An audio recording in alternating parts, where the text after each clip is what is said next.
6:30. Okay.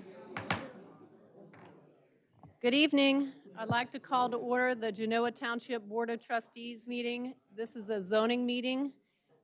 Today's date is April 20th, 2023, and the time is 6:30 p.m. At this time, I'll ask Joe Schaefer to call the roll. Roll call, Trustee Antonetts. Here. Trustee Vaughn. Here. Trustee Goodman. Here.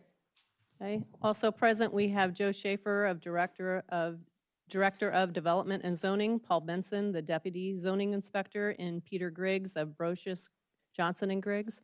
This meeting of the Genoa Township Trustees will be recorded. The meeting audio and written minutes will be available on Genoa Township's website at www.genoatwp.com or by contacting Genoa's fiscal office. At this time, I'd like to call the following continued hearing to order. The time is 6:31 p.m., and I'll read the legal notice and ask everyone who wished to speak on this matter to stand and be sworn in. This would be if you want to speak about density, we're going to be opening up the comprehensive plan hearing first. So if you would like to speak about density, I would ask that you stand and raise your right hand and be sworn in. Even if you think you might want to speak. Okay? Do you swear to tell the truth, the whole truth, and nothing but the truth, so help you God? I do.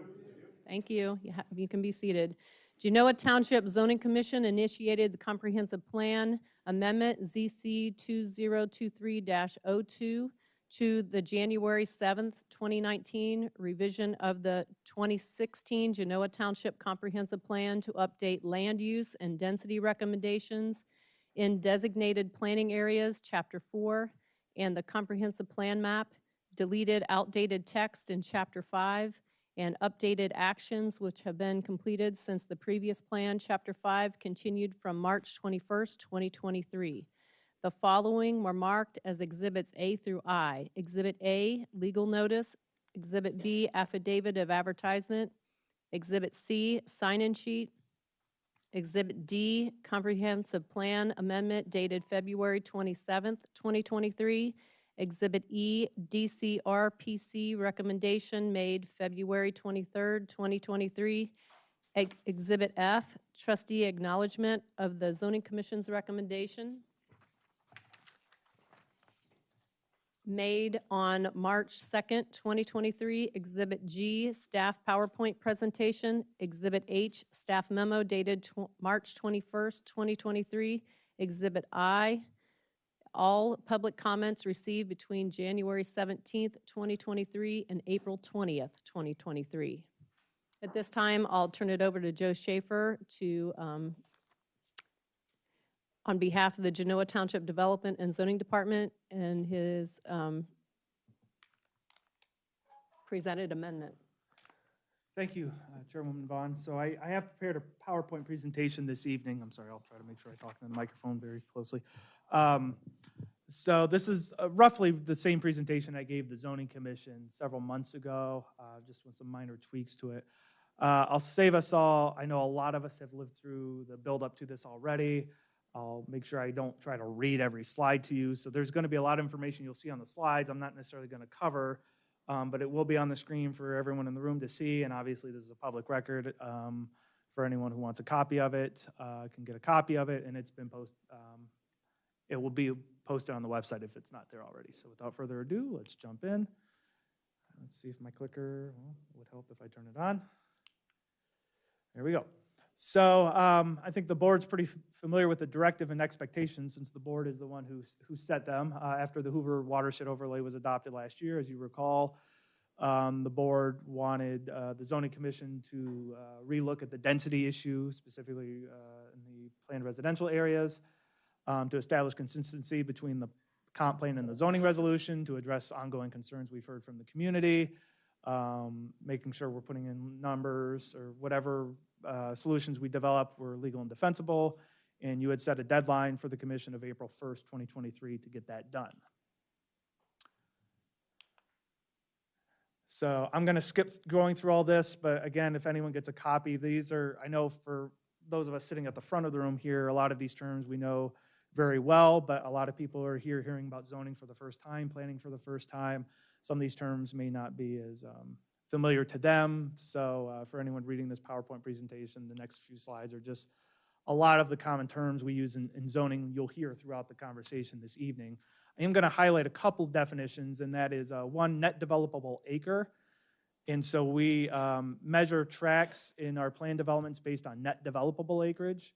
And that is, as you can see there written here, the total amount of land proposed for the development.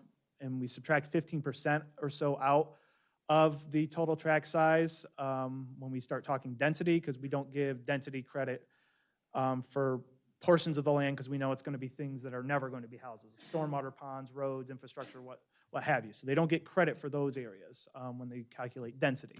And that's how you come up with the net density number, which is the next definition. So that's pretty simple mathematical equations. The number of dwelling units being proposed divided by the net developable acreage gives you the net density figure, and expressed as units per net developable acre. Again, more terms. I'm going to zip through those. This is really planning and zoning history in a nutshell. Again, I'm going to just focus on the highlights here. The last couple actions. So in 2019 was the last comprehensive plan update that was adopted, and significant amendments were made to the zoning resolution to revise PRD zoning standards. And then in 2022 was the last zoning resolution amendment, which was the Hoover Watershed Overlay adoption late last year. Factors that go into planning and development. We all know that this region is growing. Columbus and Delaware County at a very high rate. Delaware County is expected to absorb much of it. It is one of, if not the fastest growing counties in the state that's otherwise seeing a lot of population decline if it wasn't for the Columbus Metro. And that's fairly recent news that we've seen out there lately on TV and in the newspapers. There's a whole bunch of things zoning doesn't have control over: utilities, traffic, stormwater, schools, financing, taxes, levies, the real estate market, and what home buyers are looking for these days. So obviously there's a lot that goes into development. Zoning is a part of it, but doesn't have control over all of it, I guess is sort of the overarching theme there. Obviously, we are working within limitations. There are private property rights we have to take into consideration. We're only zoning for public health, safety, or general welfare as permitted by law. Equal protection comes into play. And we always make sure we try to avoid ambiguity, because often when things are ambiguous, it goes in the favor of the property owner or the developer, which is, again, why we try to make things as clear as we can.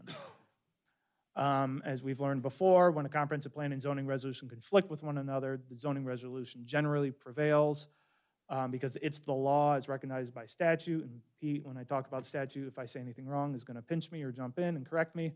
But that's generally what we've been advised over the years, and candidly, that's been some of we haven't always been in sync in the past, or not as much as we thought we were, and that's caused some of the conflict and some of the trouble we've seen over the years here. So that's one of the things we're trying to address here tonight, is get things back in order and get the right numbers into the right place, get the documents consistent with one another, and hopefully put some of these issues that have been conversations for a long time in this community, hopefully put to bed. So the process, here we are. We identified the concerns, the amendment was drafted, the Board of Trustees initiated, or the Zoning Commission initiated the document after several meetings and discussions about the topic in January. Delaware County Regional Planning Commission reviewed the amendments in February as per statute, and we've done all the reviews and public notices. The Zoning Commission had their hearing, voted on it on February 27th. And now here we are at this stage with the trustees. And then once the trustees are done with it, if it gets adopted, after 30 days, if no referendums are filed, it would become law, or at least the zoning resolution would become law. The comp plan stuff would go in effect immediately, but the zoning resolution, there'd be a 30-day waiting period on. Obviously, if it gets denied, then things stay as they currently are. Moving ahead here. Again, those are just all the dates that were assigned to all those actions, so I'm not going to go through those specifically. The approach here, the Zoning Commission met with staff, with Attorney Griggs, over a couple of meetings. We basically developed an approach of putting specific density recommendations back into the comprehensive plan, revising the zoning resolution density numbers, and reducing them to equal the lowest number in the comprehensive plan, so we don't have a situation like we used to have where the zoning resolution number was higher than the comprehensive plan. And if you recall my point just a minute ago about when the two documents conflict, the zoning resolution usually prevails. So in essence, we really had it backwards. For a couple years, and until this point, prior iteration of the board had just taken the numbers out of the comprehensive plan to eliminate that conflict. But obviously, we've heard a lot of commentary and concerns over the last few years still about the density topic, which again is what has brought us here this evening. And now we're hoping to get numbers back in the comprehensive plan, but doing it in such a way that we will not have any such conflict between the two documents. And then, so you may ask, well, what if the comprehensive plan allows a higher density than the zoning resolution would allow under your current revisions? We built a process in for that. Someone would have to request a divergence, with essentially the justification being, hey, your comprehensive plan is recommending this in this area. And so it'll make for a lot cleaner and hopefully easier conversations regarding that topic moving forward. I know not everyone in the room is familiar with the planning areas, so for those who are not familiar, Genoa Township for planning purposes is broken down into 6 sub-areas. Planning Area 1 is generally south of Big Walnut Road on the west side of the reservoir, all the way down to the city of Westerville, exclusive of the Northgate commercial area. Planning Areas 2 and 3, as you can see on the map, are the east side of Hoover Reservoir. Planning Area 2 is primarily the Lake of the Woods subdivision, and 3 is the balance of the east side of the water. Lake of the Woods gets called out because for a long time they had their own water plant down there. So that's historically why. And it's one of the older, well-established subdivisions in Genoa Township. So for a long time, it was Lake of the Woods and probably not much else in Genoa Township. So I think that's also why historically it's been sort of separated out from 3. 4 is, you can see it doesn't follow any road specifically, except for Rome Corners and somewhat of State Route 3, but it's north of Big Walnut Road, probably sort of the northeast quadrant of this side of the water.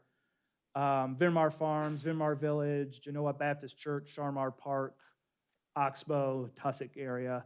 It essentially encompasses generally the Hoover Reservoir watershed that exists on this part of, or on this side of the water, with the understanding that the watershed line doesn't obey property lines, so we had to draw the lines in accordance with the roads and the property lines and not just the watershed boundary. And then Planning Area 5 is the balance, northwest quadrant of the township, this side of the water. And then Planning Area 6, again, is the commercial core down there, Northgate, Kroger, Home Depot, and the Chandler Court businesses. So this is really, I think, some of the most important slides for really what are we doing here. So this table compares what's proposed, which is on the far right highlighted for the comprehensive plan. The middle column is the current comprehensive plan, and the far left column is what the plan was prior to the 2019 revision when there used to be numbers. Again, I'm not going to go through all of these items. I'm just going to focus on what we're proposing here this evening. So for Planning Area 1, the proposed recommendations are, if there's not sewer, 2-acre lot minimums, which is essentially rural residential zoning. If the lot does have sewer, there's options. The recommendations would be either 30,000 square foot lots minimum, which essentially would translate to the suburban residential zoning district, a PRD with the density of either 1.8 or 2.2 units per net developable acre, depending on whether or not the developer wishes to utilize conservation development standards or not. For those not familiar with that term, conservation development standards essentially mean the developer will give us more open space, but in exchange for that, we allow for slightly higher density. Obviously, with the Hoover overlay in place, we had to account for that. So if the developer was proposing a PRD that's subject to the Hoover overlay, that 1.8 and 2.2 gets dropped all the way down to 1.1 or 1.35. If someone's proposing what we call a planned community facilities district, so these are the districts that like Genoa Baptist, Fairding Commons, I believe Heritage Church is located in.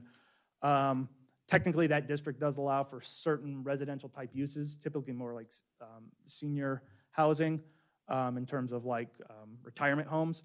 but we wanted to make sure we had a density standard in there as well, so no one would try to use it as a loophole. So we're recommending 2.2 units per net developable acre, but that drops down to 1.35 if it's in the Hoover overlay. And then finally, continuing neighborhood scale commercial office uses on parcels already zoned commercial or industrial. And again, that's just planning area 1. So this is south, what I just said is for south of Big Walnut Road, this side of the water, essentially. Planning area 2, so the Lake of Woods area. Without sewer, 2 acre lot minimum. With sewer, and I know there's not sewer out there now, but Columbus is actively in the process of running a sewer line up to Smothers Road, so sewer is very, in the relatively near future, going to be available in this area and much easier for developers to extend upwards. Candidly, probably going to impact Harlem Township more than it is Genoa in this area because most of this portion of the township is more or less developed with either Lake of the Woods or other large lot homes. But we still have to plan in case something would happen or someone would propose something. You know, it's on us to making sure we're anticipating those types of things. So again, with sewer, we either are looking for 2 acre lot minimums, or if someone wants to do a PRD, a density of either 1.0 or 1.25 units per net developable acre. The Hoover watershed overlay applies to that whole planning area. However, since the numbers are already pretty low for PRD, we're not putting them any lower for the overlay district. And that's primarily because if you start putting the numbers much lower than what we have here in the PRD is essentially just not going to work anyway. For PCF, we're sticking with the 1.25 number. Again, PCF being the Planned Community Facilities District. And neighborhood scale commercial or office only on parcels that would have already been zoned commercial industrial, which I'm not even sure there isn't any in planning area 2. But we do have a couple of legal non-conforming non-residential uses over on the east side of the water, so we always want to make sure we're accounting for them. Planning area 3, again, this is east side of Hoover, the northern area, you're talking Center Village, Harlem Road, all the way up to Sage Creek. It's basically the same exact recommendations I just went through for planning area 2. So they have both planning areas would have the same recommendation. There's a little bit more opportunity for development in planning area 3. There's approximately 300 plus acres of land that's pretty much undeveloped there. As far as sewer is concerned, it's more likely that sewer would have to come down from Galena as opposed to coming up from Columbus and getting that far north. There's always the question of, well, if Galena's providing the sewer, wouldn't Galena just annex? It's a possibility. But again, if there's a possibility that the development does get sewer, can do PRD, but it doesn't want to annex for whatever reason, we want to have a plan in place for how we're going to react to that. So we're not trying to react to it later. Planning area 4, again, this is the northeast portion of the township on this side of the water, Oxbow, Tussock, the Vinmar plans. Again, without sewer, 2 acre lot minimum is the recommendation. If there is sewer, again, either 2 acre lot minimum or a density in the PRD of either 1.1 or 1.35 units per net developable acre. And that would not change with the Hoover watershed overlay being in place. If a planned community facilities district is proposed, that density number would be 1.35 units per net developable acre. And again, we have the same standard verbiage we have in all the planning areas about we only want to see neighborhood scale commercial or office on parcels that are already zoned for it. Historically, the township has not been interested in expanding commercial or industrial zone parcels beyond where they're already at on Chandler and Northgate and the Red Bank Harbor site. Planning area 5, so this is the northwest portion of the township, so we're talking Sheffield Park, Mirasol type of area up through there, Walnut Grove. Without sewer, 2 acre lot minimum. With sewer, either the 2 acre lot minimum or a PRD with a density of 1.35 or 1.65 units per net developable acre. If the parcel is subject to the Hoover watershed overlay, that gets dropped down to the 1.1/1.35 number. In a planned community facilities district, the density there would be 1.65 units. Again, in that district, we're typically probably talking like a senior retirement facility, something along the lines you might see like there's that one at Maxtown in Spring that's in the city of Westerville there. That's probably the type of complex, or a Faraday Commons. We're probably not talking about single family homes or the cluster condo product. However, again, you never quite know the type of loopholes someone might try to find, so that's why we're putting a density number in here, so there's a very clear line in the sand on what the expectation is. And again, the same commercial, industrial language that I've read ad nauseum throughout this presentation. And the recommendations for planning area 6 are the easiest. It's essentially keep it as is, commercial and industrial. We don't really right now anticipate any residential. You know, maybe sometime in the future we would entertain a conversation about maybe we should do some sort of mixed use, but it's not on the table right now, not being proposed right now. We're basically just saying keep it as is. Other revisions to the comp plan, again, we're removing some outdated references that are found in Chapter 5. We're updating Chapter 5 to identify that we've completed some of the tasks that it recommended, and we're also updating the comprehensive plan map to reflect just everything I just talked about. And so here's everything I just went through in terms of reading it to you. Here's how it looks on the map, or this isn't the map, but this is those numbers laid over top of the map. So you can see in which area where all those numbers apply. This is just the minimum lot size recommendation. So you can basically see if you're on septic anywhere, the minimum lot size requirement is going to be 2 acres. If you're on sewer, it's still going to be 2 acres unless you're in planning area 1, where we'll allow you to go down to 30,000 square feet, which is actually slightly higher than the current number in the code, which is 20,000. And we'll get to that change in a moment. And then these are the density numbers for each of those planning areas.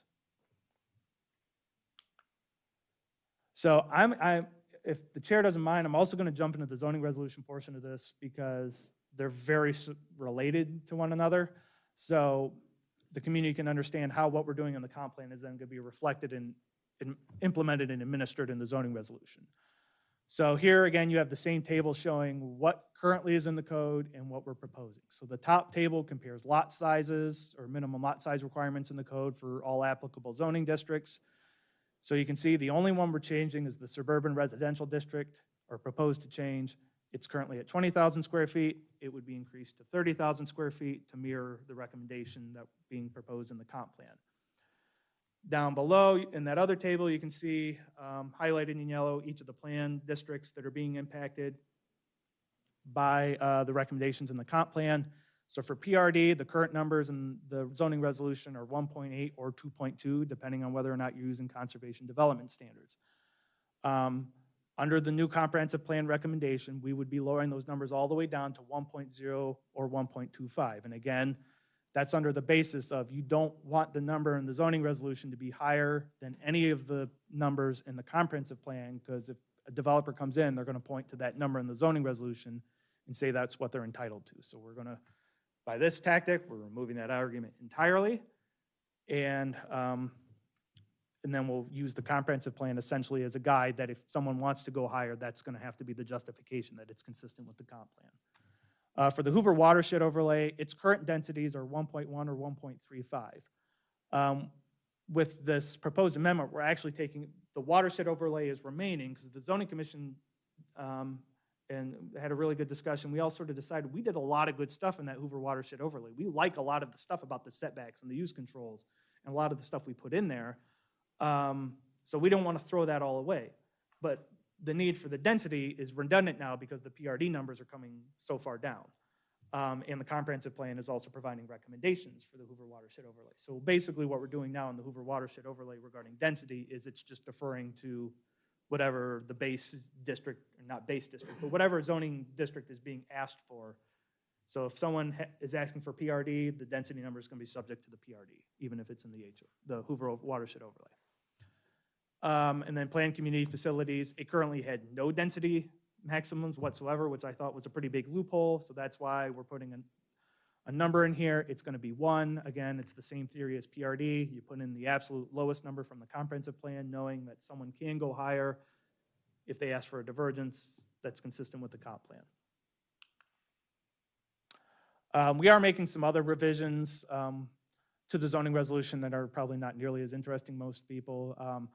Article 1 has largely just got a lot of administrative revisions to catch up with changes that have happened in the revised code regarding stuff zoning can and can't do. And then there was also some things that I felt like could potentially be loopholes from a zoning administration standpoint. So we're capitalizing words so they match definitions in the zoning code and adding some words so people can say, well, it says buildings and structures, but it didn't say anything about signs. Well, we all know we meant to include signs in there, but, so again, a lot of it is more from an administrative point, stuff that even the board doesn't dabble with on a day-to-day basis, but is helpful to staff. Revising the definition of net density in Article 4 to provide for greater clarity and consistency with how we do it. There's all changes to, grammar, writing mechanics. I guess that's the short word for it. In the document, just, simple typographical errors we're cleaning up. And then we'll obviously update the appendix, which shows the whole history of zoning and planning in the township, to add that we're doing this at the back of the document. Since the zoning commission voted on it, this is just to let you know, as I was reading through the document, I found some more sort of writing mechanical type of issues that needed to be addressed. So I'm just letting you know there was about 6 things I found in the draft the zoning commission voted on that needed to be fixed. And again, it's all really minute. There was a date missing from the preface, a missing word in one of the sentences, correcting the spelling of a word, adding a comma, adding a missing space, and there was a period and some extra spaces that need to be deleted. So super minute stuff. But again, since it's different, technically what's in front of you is different than what the zoning commission voted on, it's incumbent on me to make sure I tell the board that those items were changed in the document. So with that, wraps up my presentation. I turn it back over to you, Madam Chairwoman. Thank you. All right, at this time, we're going to open up public comment, but before we do, there's no rhyme or reason to public comment. I'm not going to limit your time, but I ask that you be respectful of everyone's time here and not ramble or repeat what other people are saying. And when you come up, if you could say your name and address for the record. So at this time, I'll open it up. So if you would like to speak, please come forward.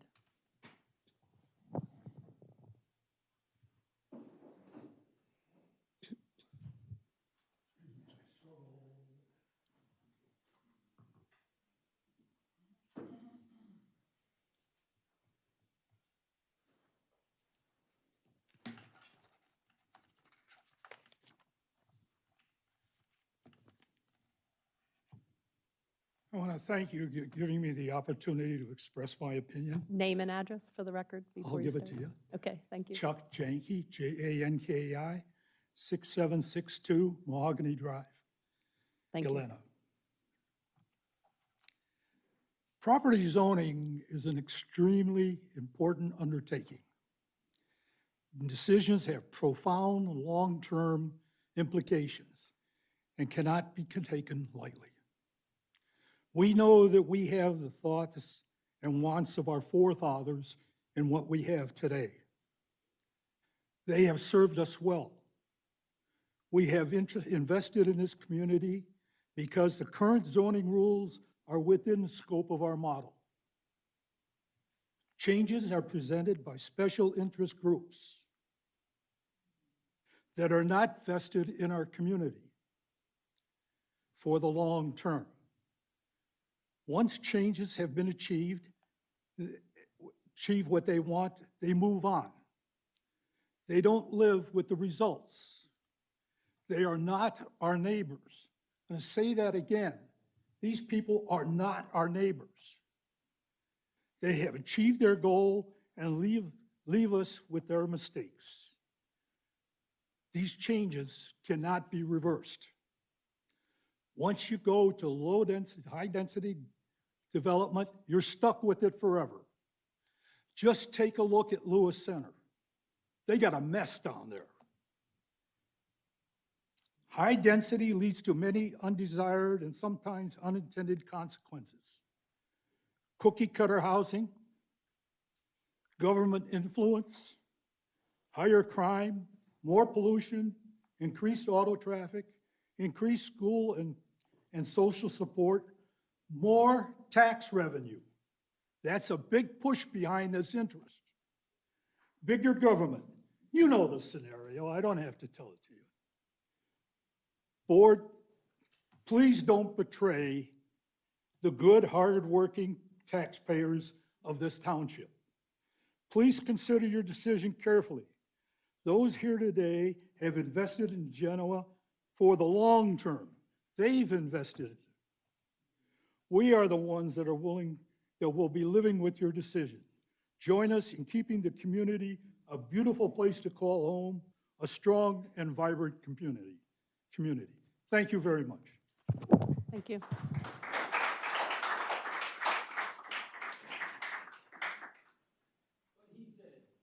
Anyone else? Go ahead.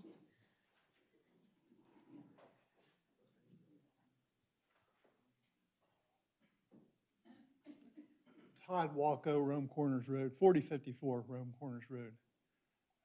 I'm right behind that guy. Everything he said, that's great. All you're talking about what's going on with all this, I'm not smart enough to figure everything out what you were saying there. Is Romanelli and Hughes still going to be able to squish a whole bunch of houses on Rome Corners Road after all this, if this gets passed? That's already a pending zoning case, so that would not pertain to this. So it won't affect anything, right? Not right now. But in the future, maybe it wouldn't happen. So we're going to get one. We're going to get stuck with what we got. There's nothing we can do about it. But maybe the next guys in line won't have to. All right, that's my question. Thank you. Thank you.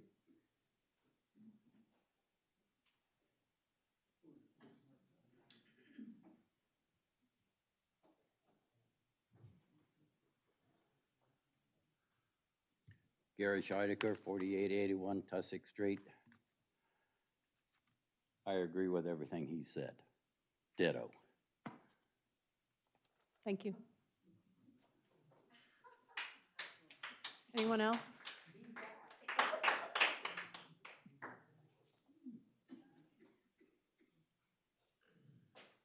Yeah, go ahead. And then you can go.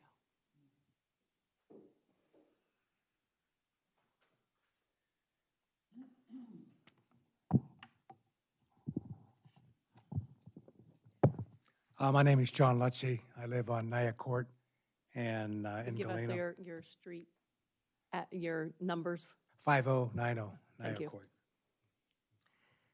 What I'd like to do is, obviously, I'm in total agreement with my brothers who have spoken before me, but what I'd like to do is encourage the trustees to consider what the important factors are when you look at the density regulations. And we all know what those factors are: safety, traffic, and stormwater management.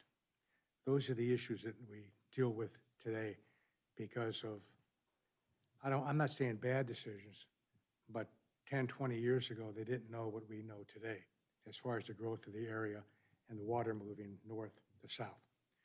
But safety, traffic volume, and water sewer capacity, stormwater management, those are the fundamental issues here.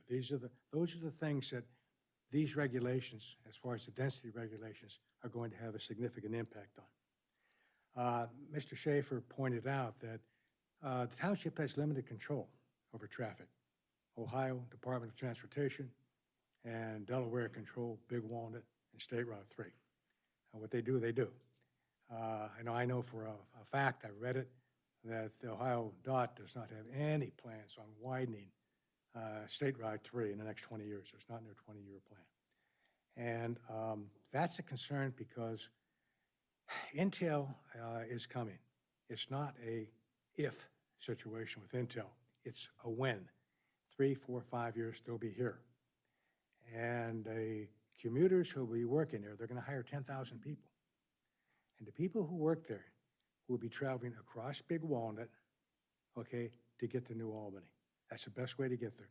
They're not going to deal with the traffic in Polaris. They're not going to deal with the traffic on Route 3 as you go through Westerville. They're going to come across Big Walnut. It's going to have a big impact on that intersection. It's going to impact not only that, but safety. Because as we know, MacArthur Park's there. As we know, that wonderful bike walking trail from Sunbury all the way to Columbus is there. People get to it. Old people, young people, baby carriages, people with disabilities and wheelchairs are crossing that intersection. The key thing, though, that the trustees have to understand, and I know you do understand it, but the decisions you're making today are going to have long-term implications. And I would encourage you to look at the long range. Look out over the hill. Look out 10, 15 years as to what this community is going to need, rather than focus on what's in front of us today. That's very important. This long-range planning, this long-range vision will help this community not go through what some other adjoining communities are suffering through right now because of poor planning. My concern in looking at what Joe Schaefer presented as far as the density issues, my key concern is planning Area 5. Planning Area 5 as far as traffic, as far as safety, and as far as stormwater management.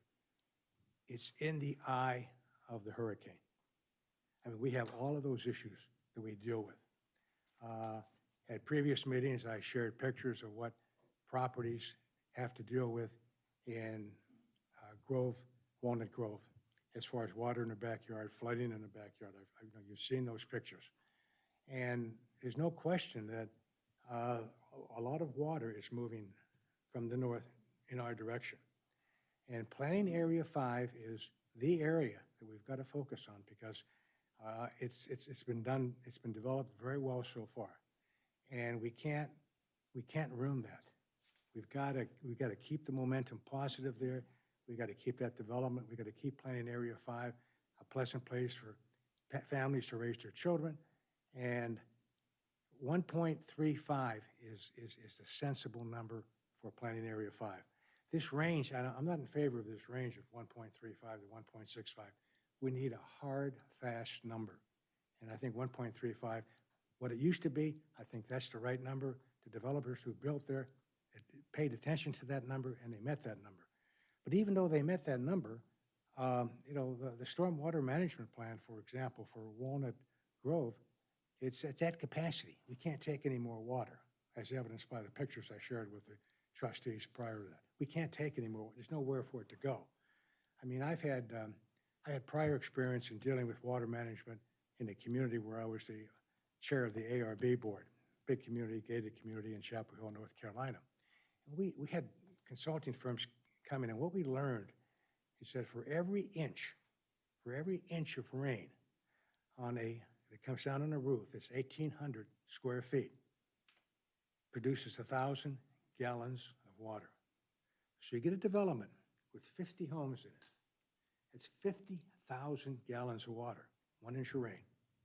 Where's that water going to go? It's got to go somewhere. And they can't go into the existing, watershed programs and storm management systems that we have right now. There's no room for it. So when you consider planning Area 5, I think you really have to recognize the risk we're in right now. When I say we're in the eye of the storm, that's not an exaggeration. And I think 1.35 is a sensible number. It's the logical number to establish for that planning area. Thank you for your time. Appreciate it. I think we had a gentleman in the back.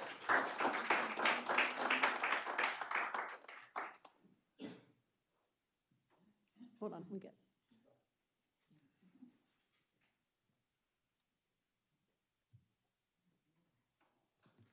I'm Chuck Lau, 3635 Rome Corners.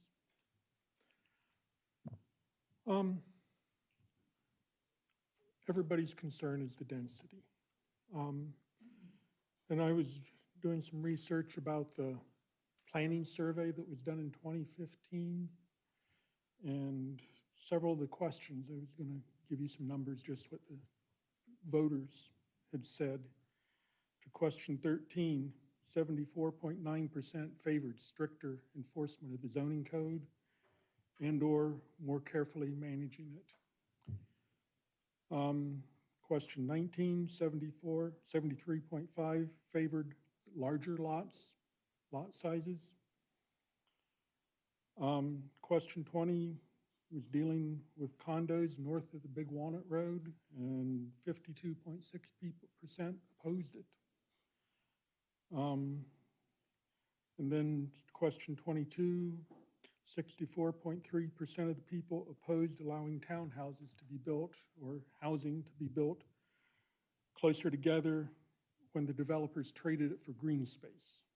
Kind of a legal semantic when you're saying, oh, we've got this green space and the houses are actually really close, dense, but we've got this other green space. The gentleman had listed several, who spoke before, had listed several different issues that were before. I would add one, and it's quality of life.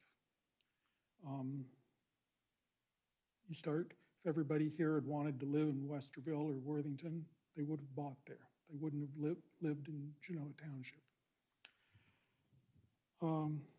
Last point, I had a question for Mr. Schaefer, is why the zoning density is different from 4 and 5. Being on Rome Corners, we are literally right on the divide between the two pieces of property. And as Todd Watko had mentioned, we're right across from where Romanelli and Hughes is proposing to build. And I would think you'd want to keep them the same densities, and the 1.1 to 1.35, rather than allowing something larger. With that, thank you. Let him go, but we'll address it.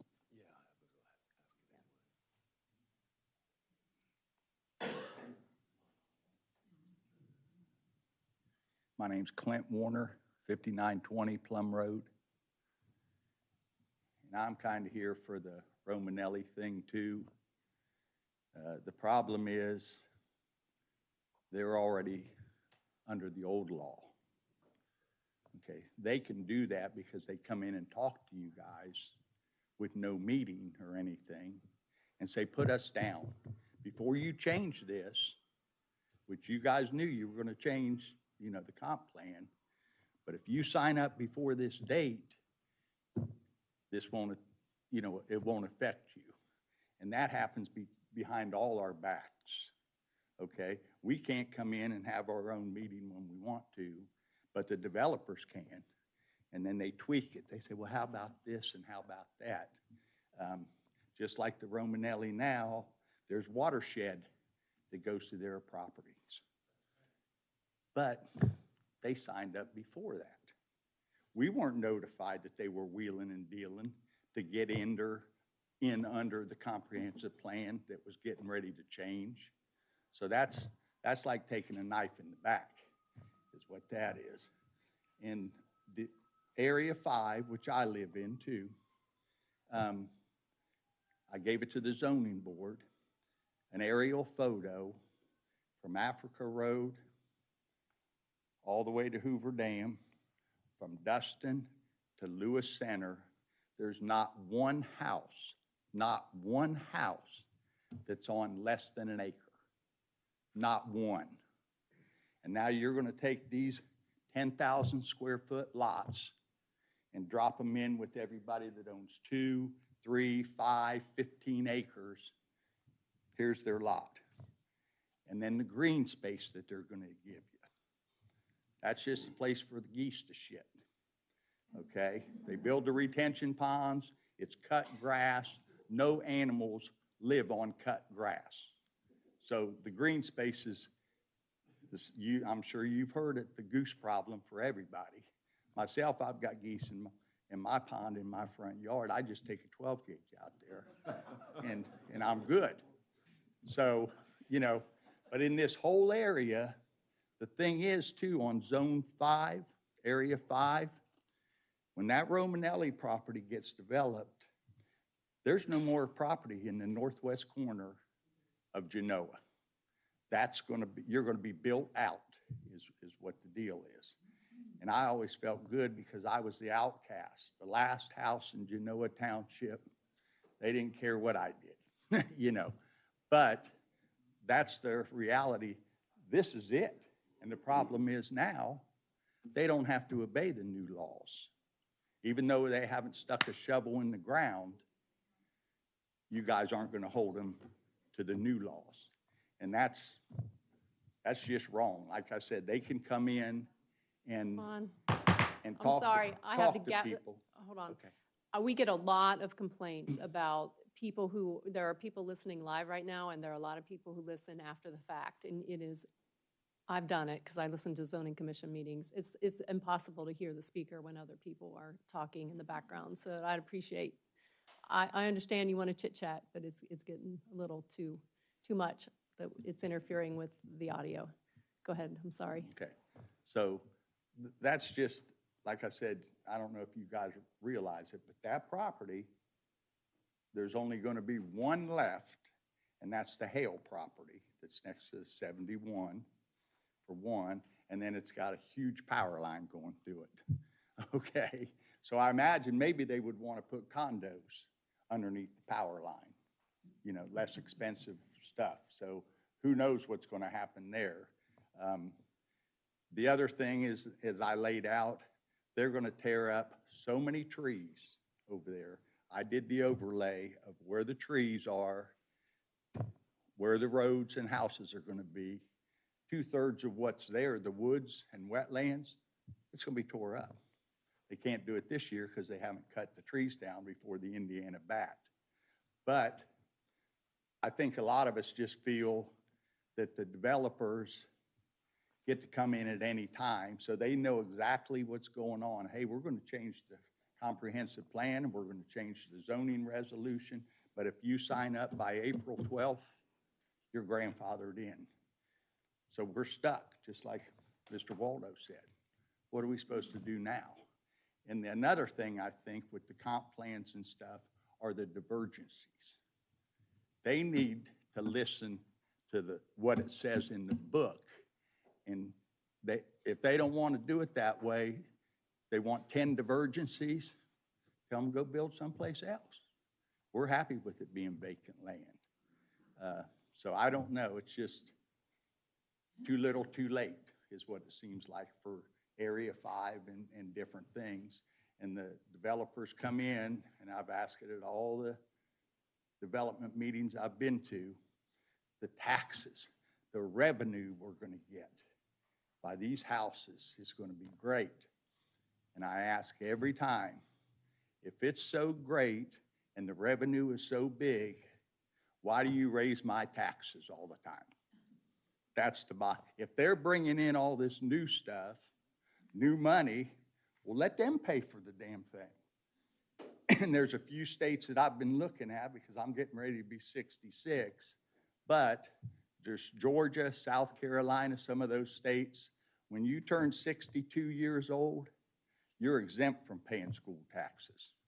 And that's the way that ought to be for people who have paid school taxes for 40, 50 years, you know, and we're getting pushed out of this area because the taxes go so high. So I could go on, but I won't. Thank you. I appreciate your comments.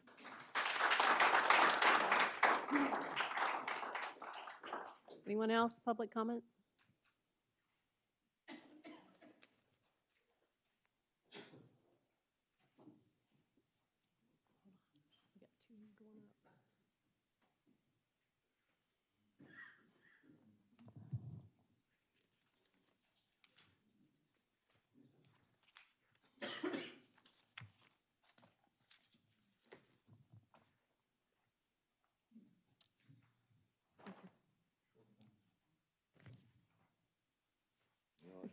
We got two going up.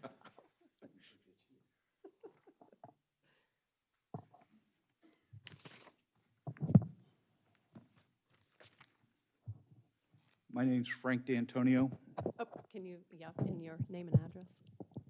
Frank D'Antonio. Address 8041 Lewis Center Road. As a resident of Genoa for the past 40 years, I've been elected to serve as a Genoa Township trustee and also a member of the Big Walnut Board of Education. So I understand the responsibilities and the importance of your positions. I'm not here this evening to attempt to intimidate you, to embarrass you, to bully you, to ridicule you, to confuse you, or to question you about your past or present actions, as some speakers have done. Not this evening. No speakers this evening have done that. I'm here this evening only to respectfully request and encourage you to do the job that you were elected to do, which is simply to listen to, represent, and respond to the people who elected you to office. For years, and even tonight, we've repeatedly heard and seen from a majority of Genoa taxpayers who are strongly opposed to additional high-density residential housing. Unfortunately, one current Genoa trustee and one previous Genoa trustee intentionally disregarded that strong majority of Genoa taxpayers and maliciously changed the zoning code in the comprehensive plan to increase high-density residential housing in Genoa. During my 4 years as a Genoa trustee, I attempted to prevent increased traffic congestion and the damage to Genoa's roadways that is directly caused by high-density traffic, high-density housing. Additionally, I attempted to prevent increased taxes for schools, police, fire, and EMS services that is also directly caused by increased population from high-density housing. The gentleman who just spoke was absolutely correct. The amount of additional revenue that is generated by new homes versus farmland is never enough to cover the increase in services. Otherwise, our taxes would go down. They don't. Our taxes go up. Unfortunately, I was not successful in my attempts and oftentimes lost by a vote of 2-1. Tonight, you have a unique opportunity to correct the previous malicious actions and change the Genoa's zoning resolution and comprehensive plan to reduce and possibly eliminate future high-density residential housing and the resulting increased traffic congestion, road damage, and increased taxes for Genoa taxpayers. On behalf of Genoa taxpayers, I respectfully request you to honor your campaign statements during the election and listen to the overwhelming and strong majority of Genoa taxpayers who elected you to office, because they have repeatedly and continuously stated no to high-density housing, residential housing, because it is clearly not in the best interest of the health, safety, morals, and general welfare of Genoa taxpayers. Regardless of what the zoning administrator and Genoa Zoning Commission have recommended or proposed, you as trustees have the full power and authority to correct the previous wrong and turn back the clock. Return residential housing density per acre to the previous levels stated in the 2016 comprehensive plan, which are very reasonable, legally defensible, and maintain the intended rural nature of Genoa. Eliminate the designation of PRD/Planned Residential Development Standards because it merely reduces lot sizes and it causes an increase in taxes for the maintenance of common spaces, common area. The gentleman was correct about the open spaces. People mow them. The homeowners have no idea the costs to maintain those, and they pay taxes on them. I'm sure that they'd rather pay taxes and own it as part of their yard than having it in common area.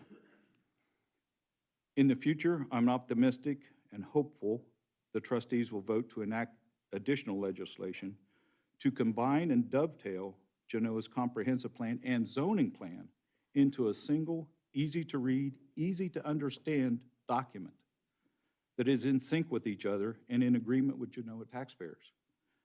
Utilize the KISS standard, which is keep it simple and short. We heard that we shouldn't need an interpreter to understand the comprehensive plan and the zoning resolution. We, as taxpayers, should be able to read and understand that. And there's no reason why it cannot be in a single document. I understand that's not history, but that doesn't mean that we can't change it. Increase the minimum residential lot sizes, increase building setbacks from lot lines, and reduce the maximum square footage of homes per residential lot. Planning Area 1 should have a maximum density never to exceed 1.8 residential homes per acre without any divergences. Planning areas 2, 3, and 4 should have maximum densities never to exceed 1 residential home per 2 acres, with or without sewer, without any divergences. Planning area 5 should have a maximum density never to exceed 1 residential home per acre without any divergences. Please do not ignore the voices of the people who elected you to office, and please do not be afraid of litigation. Unfortunately, in today's world, litigation is a fact of life, and it's a cost of doing business. And as you well know, Genoa has litigation insurance. So in reality, the cost to stand your ground against high-density housing is very minimal when you compare it to Genoa's $26 million annual operating budget. I strongly believe Genoa's taxpayers prefer to have their tax dollars spent to litigate against future high-density residential housing to protect our current quality of life and our health, safety, morals, and general welfare, instead of privately negotiating settlement agreements behind closed doors that permit the construction of high-density residential housing that are clearly against the voices, wills, and votes of Genoa Township taxpayers. If you have any questions, I'll be glad to answer them. Thank you. Anyone else?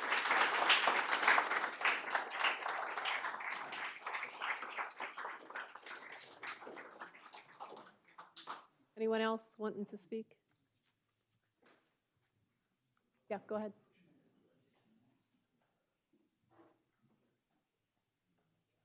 Were you sworn in? I was not. That was the first thing I was going to say. I got here late, so I was not sworn in. Do you swear to tell the truth, the whole truth, and nothing but the truth, so help you God? I do. Thank you. Name and My name is Janine Schrader. I live on North Shore Drive. I echo everything everybody else said. I was listening at home for a little while. And, you know, this area has grown. Obviously, we all know it's going to continue growing. You know, I'm not against growth. I'm for smart growth. And I have witnessed our area and other areas around us not undergo smart growth. Obviously, we all know I can say the same thing everybody else did as far as our roads, our schools, everything is just overcrowded. Traffic is getting ridiculous. There's lines, the lines are, I mean, you can't even, I used to work part-time and take off Friday. I don't even want to do that anymore because Friday is just as crowded as Saturday any other day, you know, on the weekend. So I got to take off a day in the middle of the week to run your errands. It's becoming impossible.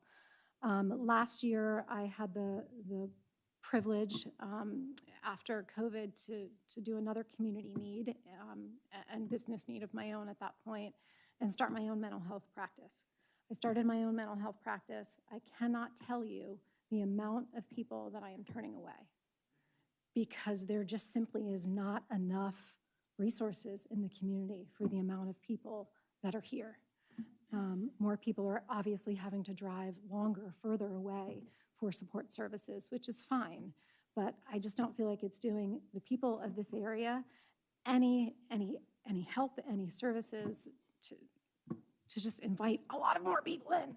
We know a ton of people are going to come, a ton of people are going to move here, but you're setting the community up for failure if you just continue to approve high-density housing because there's just not enough resources. People are suffering. I wish I could accept more people. I know my colleagues wish they could accept more people, but we just can't. There's just not enough resources for the amount of people in the area. So certainly I don't expect to, you know, spread a huge mental health message to the rest of Columbus. I know Columbus is going to grow. We're going to continue to grow. The problem that I'm speaking of is going to continue to be a problem. But as the good people of Genoa Township, I would say, hey, help some people out here. You know, do your part in doing what the residents want to not have this area explode any more than it already is exploding. So I would advocate for, you know, I don't know anything about, I'm not going to sit here and pretend to know anything about numbers or laws or legal stuff. I advise you, I ask you to make the numbers as low as you possibly can in Genoa Township. Thank you. Thank you. Sorry, Janine, sorry, Janine, can I get a house number? You just did a street, can I get a house number for the record, so I can put it? Thank you. Wait, Yeah, thank you. okay, you got that? Thank you, I missed that. Anyone else?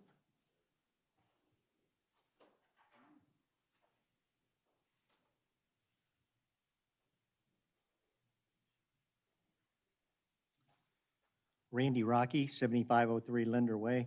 I also own property on Rome Corners, which is across from where the Romanelli and Hughes development wants to come in. My wife and I moved up here 21 years ago. We moved here from Hilliard to get away from high density. We heard a lot about Genoa Township, and this is why people, I'm sure most people here, chose to come to Genoa Township. The last thing we need is the high density. And we're unique. Keep us unique. I mean, it will bring other people. And you heard about the Intel plant. We know that there's going to be people, yes, there's going to be a bunch of those people who want to live in New Albany, but there's going to be some of those people that want an acre, acre and a half of land.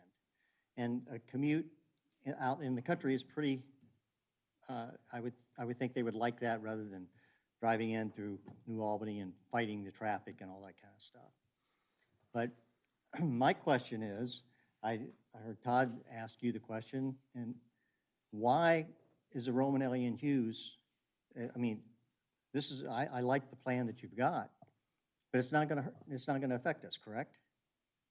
The Romanelli and Hughes thing is, We have to, because they applied before the Hoover overlay was approved, we have to let that zoning process play out first, however that plays out.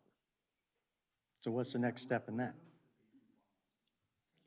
That's, I mean, you could, go ahead. I'd be hesitant to speak to the Mira Luna. It's still an open pending Yeah, zoning it's- case in front of the zoning commission. Okay. I strongly recommend we not get into the Mira Luna Yeah, subject. I'm just saying that they are, if this is passed, it won't affect that zoning right now. They have to go through the zoning process. That's a function of law. Yeah. Okay. Yeah. That's not the township's decision. That's Right. just a But function of the law. how did we get to this state that, how did it get changed? How did the comprehensive plan get changed without any oversight? It's obvious that no one wanted it. So how did it happen? And how can we keep that from happening in the future? That is one of the reasons I'm pushing for this.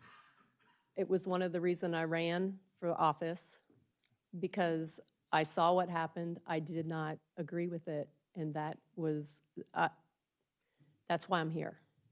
I want to fix it, I appreciate that. and I'm only speaking for myself.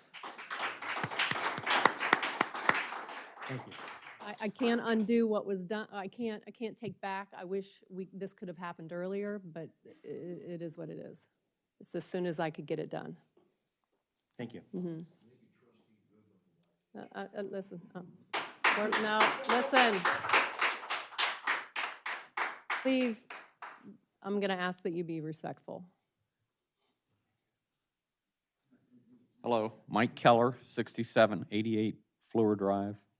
The one thing I haven't heard mentioned here this evening, at least in my mind, is probably one of the most important, because the purchase of a home is, in almost all cases, the biggest investment people make.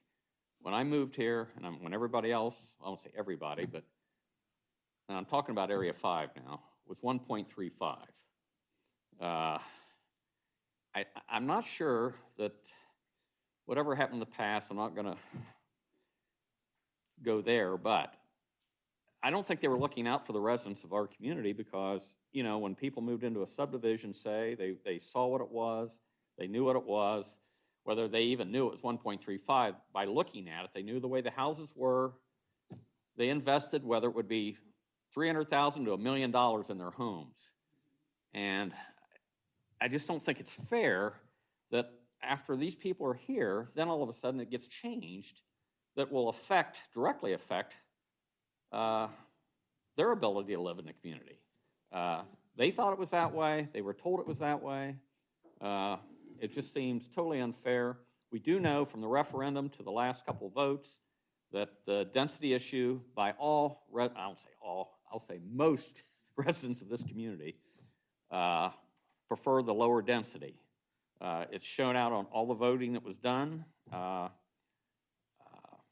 just think that that's the important thing, that the people that have bought into this community came in at a certain level, and then it got changed with really no say on their part. Their say was not to change it, and it got changed anyway. The other thing I'd like to say, I know that this was mentioned, some of this came up in the zoning meeting, but some of the issues with when you increase density, for example, subdivisions, say behind me and up the road from me, are around 135 density. Their stormwater system in those communities are designed for that. Now, I do know that from testimony from one of the proposals here with, I think it was EPCON, people in Walnut Grove had spoke about their flooding in their subdivision. And those subdivisions are only designed at the 135. I know there's some people said, well, Delaware County said you can add to that, there's a lot of room. Well, there isn't. The road I live on, when they put in Sheffield, that subdivision, the way they're designed, the water that falls in those subdivisions through retention basins, so on and so forth, and release of water, is supposed to take care of their water that falls in there.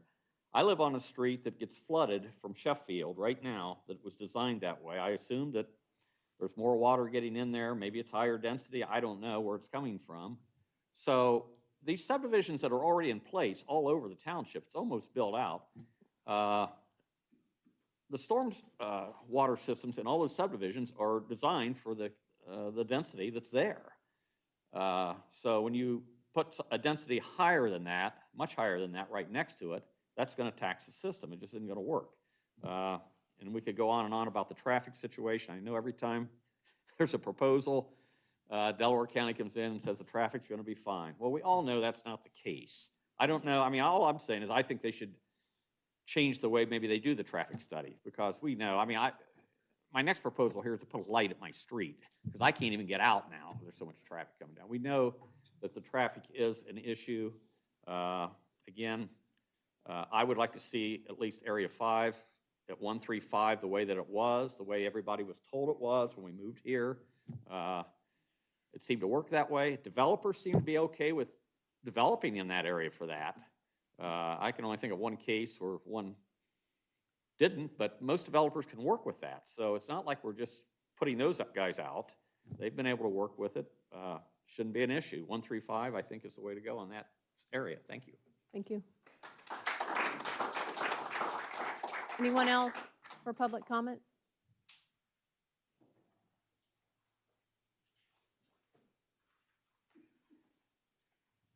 My name's Charlie Conrad, live on 3728 Rome Corners Road. Have two properties, where the proposed development's coming in. 180 houses on 130 acres. From stop sign to stop sign, there's about 40 houses feeding it now.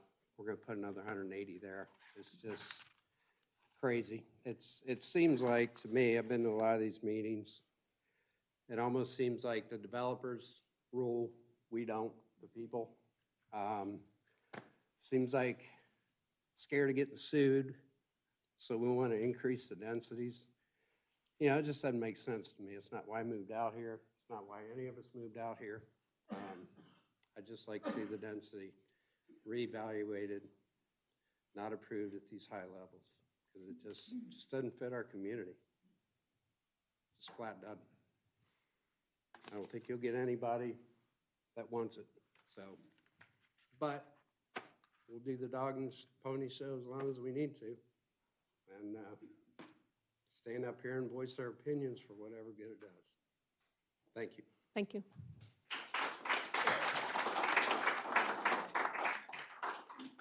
Anyone else for public comment? Yes. Go ahead. He already went. Catherine Nelson, 4000 South 03C. I just want to thank you, Renee. This is what you campaigned on. This has been a long haul. Thank you for bringing this forward. Connie, we trust that the residents here and throughout the years have convinced you that we want low density. And we're going to ask you to please support the low density. Mark, you campaign on low density, and we're going to hold you to it. Do your job. Thank you guys for serving Genoa Township, and we do want low density.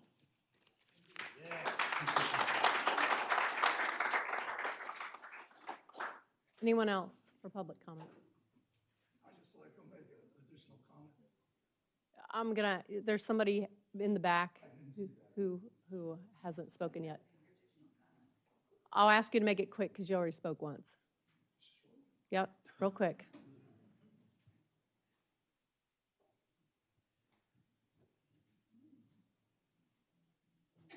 Chuck Janke again, 6762 Mahogany Drive, Walnut Grove. I just want to make one point. This community belongs to us, nobody else. It belongs to the residents, the people that are here, the people that live in this community. It doesn't belong to outside developers, outside investors, or any of those other people that don't live in this area, that don't pay taxes here. This is our area. Thank you very much. Thank you.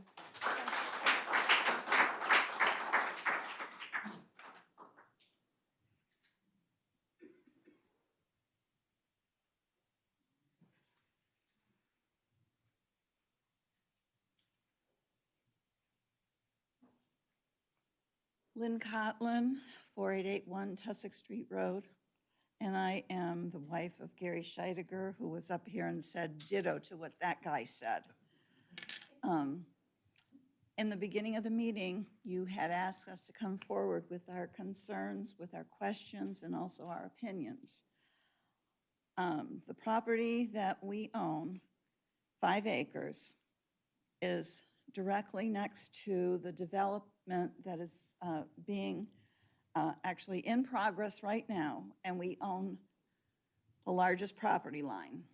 There was a time, my husband purchased this property in 1984.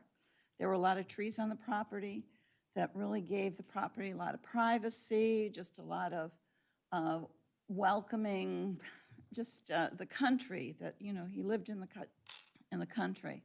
I moved here in 2010. I take that back. I moved here in 2003, and I'm from the city. I'm from Detroit. That's where I grew up. I really love the area that we live in. The property next to us, that is the Benecastle, who sold it to, I believe it's Romanelli, they've started to strip the land. There was a time when we could not see Oxbow. We could not see the street directly that is behind North Shore. Now we can, because all the trees have been stripped, and it just breaks my heart. So I would ask the trustees to really listen to the people, listen to what we want for density, and not what the developers want. There have been, in the last 2 issues of the newsletter that we get from Genoa, with what's going on in our township and what's going on in our area. And there were a couple of things that I took to heart, and that was when someone asks to change the zoning, it's not really up to the zoning commission or the trustees, that there's a lot of people that are involved in the process as far as different communities and also subject matter experts that look at traffic, that look at water tables, that look at what's going to happen when we increase the density of this area. And I have to say that for 44 years, I worked for the Kroger Company. I was a risk manager for many of those years for 3 states. Subject matter experts, I knew which one, and I also took care of, managed the lawsuits that customers filed against Kroger. And the subject matter experts that I would use were the subject matter experts that I knew would sway a jury to my side so that we would have to pay less in a lawsuit. So I would just ask that you take all of that into consideration, not just the subject matter experts, but I ask, who pays for the subject matter experts? Is it the developer or is it us? Does anyone know? Developer. Exactly. Which experts are we talking about?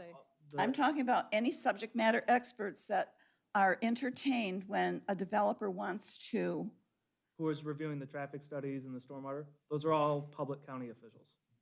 We don't pay, the Delaware County Engineer Office reviews the traffic and the stormwater and the civil engineering, so. So the developers aren't the ones that hire the subject matter experts? No, those engineers work for you as a resident of Delaware County, who you elect the county engineer, and they work on behalf of the township. They're on our side. And the other question I have is how many residents will there be on the property that Benecastle used to own? I can't answer that. I don't know. Residents, I don't recall. I mean, there's 60-something. Or how many houses, how many buildings will be on that property? 56 new neighbors that know nothing about country living. Thank you for listening to me. Thank you for your comments.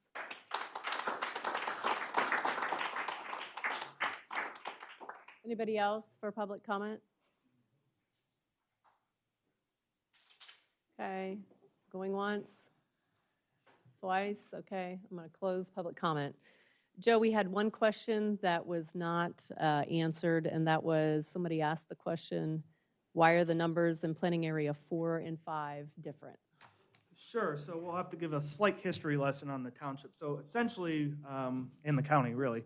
So we got to rewind back all the way back to the 1970s when Delaware County first decided they were going to put a sewer system in the county. The county's original sewer system plan anticipated that they would get, eventually at some point, sewer into what is now planning area 5. But for reasons unknown to me, that they weren't going to be servicing planning area 4, probably because of the ridge line and, water and stuff that goes into the water flows downhill, and that was on the other side of the ridge line, and Hoover obviously presented its own challenges. So I'm sure there was a lot of environmental and good engineering reasons why that was the case. So for decades, I mean, that was the situation.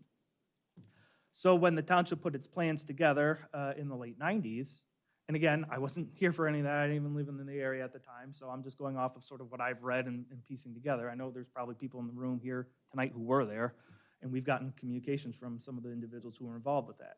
But from what I can tell, the thought process was, well, there's not going to be sewer in planning area 4, so we don't really need to have any high density numbers in that area because we don't need to worry about sewer coming to that area and allowing for PRD development. That wasn't the case in planning area 5, and they knew as planning area 1 filled up, the development was going to move north, and since there wasn't sewer in planning area 4, they thought, well, it's going to be in planning area 5, we're going to have some sort of realistic expectations and allow for higher densities relative to 4. But the general thought process also was they wanted the township to get less dense as you move northward, hence why planning area 5 numbers were lower than planning area 1's numbers. Fast forward to the early 2000s, Vinmar Farms comes in. A lift station is installed to make the Vinmar Farms PRD possible. And basically what it does, it takes the sewer from Vinmar Farms, pumped it over the ridge, sent it over to the other watershed, and allowed it to get to the sewer plant, essentially. At the time it was built, the county was very conservative with the way it handled sewer. And this is based on conversations I've had with the current county regional sewer director, Tiffany Mag. They used to be very conservative, and a lot because they didn't have the kind of sophistication and real-time data that they have now to be able to make their projections. So they always played it very safe and very conservative in terms of sewer. So originally it was sort of thought, well, the pump station's going to work for Vinmar Farms, and that's it. Vinmar Farms can happen. It's not going to be expanded. Until years go on, turns out that's not the case. Well, it can handle Vinmar Village. And then I would say probably about several years ago, there was a big radical, I would say, change. Really, we went from hearing from the sewer people who were there in that office at the time, who are no longer there, it went from there's no more capacity to, well, there's a little bit more capacity. You could still do a little bit more development in planning area 4 to now it seems like there's no cap in planning area 4 specifically. 5 has some challenges, but the county's building new plants and pump stations all over the place to deal with not only Genoa, actually Genoa is, as far as the county sewer planning is concerned, Genoa is not very high up on the list in terms of stuff that's going on. A lot of the activity that's going on with sewer is elsewhere dealing with the stuff in Liberty, Orange, Berlin, Concord, places like that. So, but the theory that planning area 4 was always lower than 5 has always been there, and the development has essentially historically reflected that. So the numbers this evening keep that theory on. Now, I understand there's probably going to be a conversation about, it sounds like in 5 particularly, what those numbers should be. And I think those are fair conversations to have. But that's sort of the really overarching history, at least as I understand it in reviewing the historical documents and in the meetings I've sat through in the last 7.5 years here. Okay, thank you. All right, I'll open it up for board discussion. Anybody wanna start? If I could. Yeah, go ahead. So that was one of my questions, which is why are we varying densities in the different districts? And I'm a little concerned and slightly disturbed by your commentary inferring that the county's sewer capacity and availability is actually driving our development. And I hope that's wrong. Well, the county is. The history might be that the development has occurred because I understand that development occurs more rapidly, more dense as sewer becomes available. But I hope that our zoning is not driven by the county's sewer capacity. No, and if that's how it came across, that certainly was not my intent. What I was trying to say is, I mean, as you know, Trustee Anton, that's given your background even better than I do, that, you know, sewer drives a lot of the ability to develop. If you don't have the sewer, you're not gonna be able to develop at those higher densities, obviously. So what historically has happened is the county's, you know, sort of older sort of viewpoint of we don't have a lot of capacity left has helped keep those numbers low. When the county started saying, no, we've got more room and more capacity, that's what started to drive a lot of this development, and that's why we started to see the numbers and the proposals start to creep up. That and the change of people wanting, you know, this product type of the cluster condo, single family, you know, no basement, first floor bedroom product type, which didn't exist, you know, it did in the quad format, but it's a relatively new product type, speaking. So I think what I was trying to get across is when it comes to the density numbers, we've got to make sure low density numbers, and I hear it, and I've been in a lot of these meetings, and you know, I fully understand it. I just want to make sure we don't put them so low that someone could come in with an argument that it's hard to defend. I just want numbers that are legal and defensible, which is why Mr. Griggs is here this evening, to speak to that end of the spectrum. So I'm not saying we're raising our numbers just because people can get more sewer, but when the sewer restrictions eased up a lot, it really took away an argument that we had to keep the numbers lower. So, and also I feel like there's just a lot more development pressure, and, you know, I'm not saying we need to, you know, keep up with, you know, like an Evans Farm type of development, certainly, but, you know, to say we're going to still stick with numbers from 1999 when, you know, the infrastructure in this area and the market trends and stuff are radically different, I have a hard time saying let's go to numbers from 25 years ago based off of conditions and studies and reports and directives that just don't exist anymore. Okay, So that's where I was trying to come up. So I hope I've cleared that up a little bit.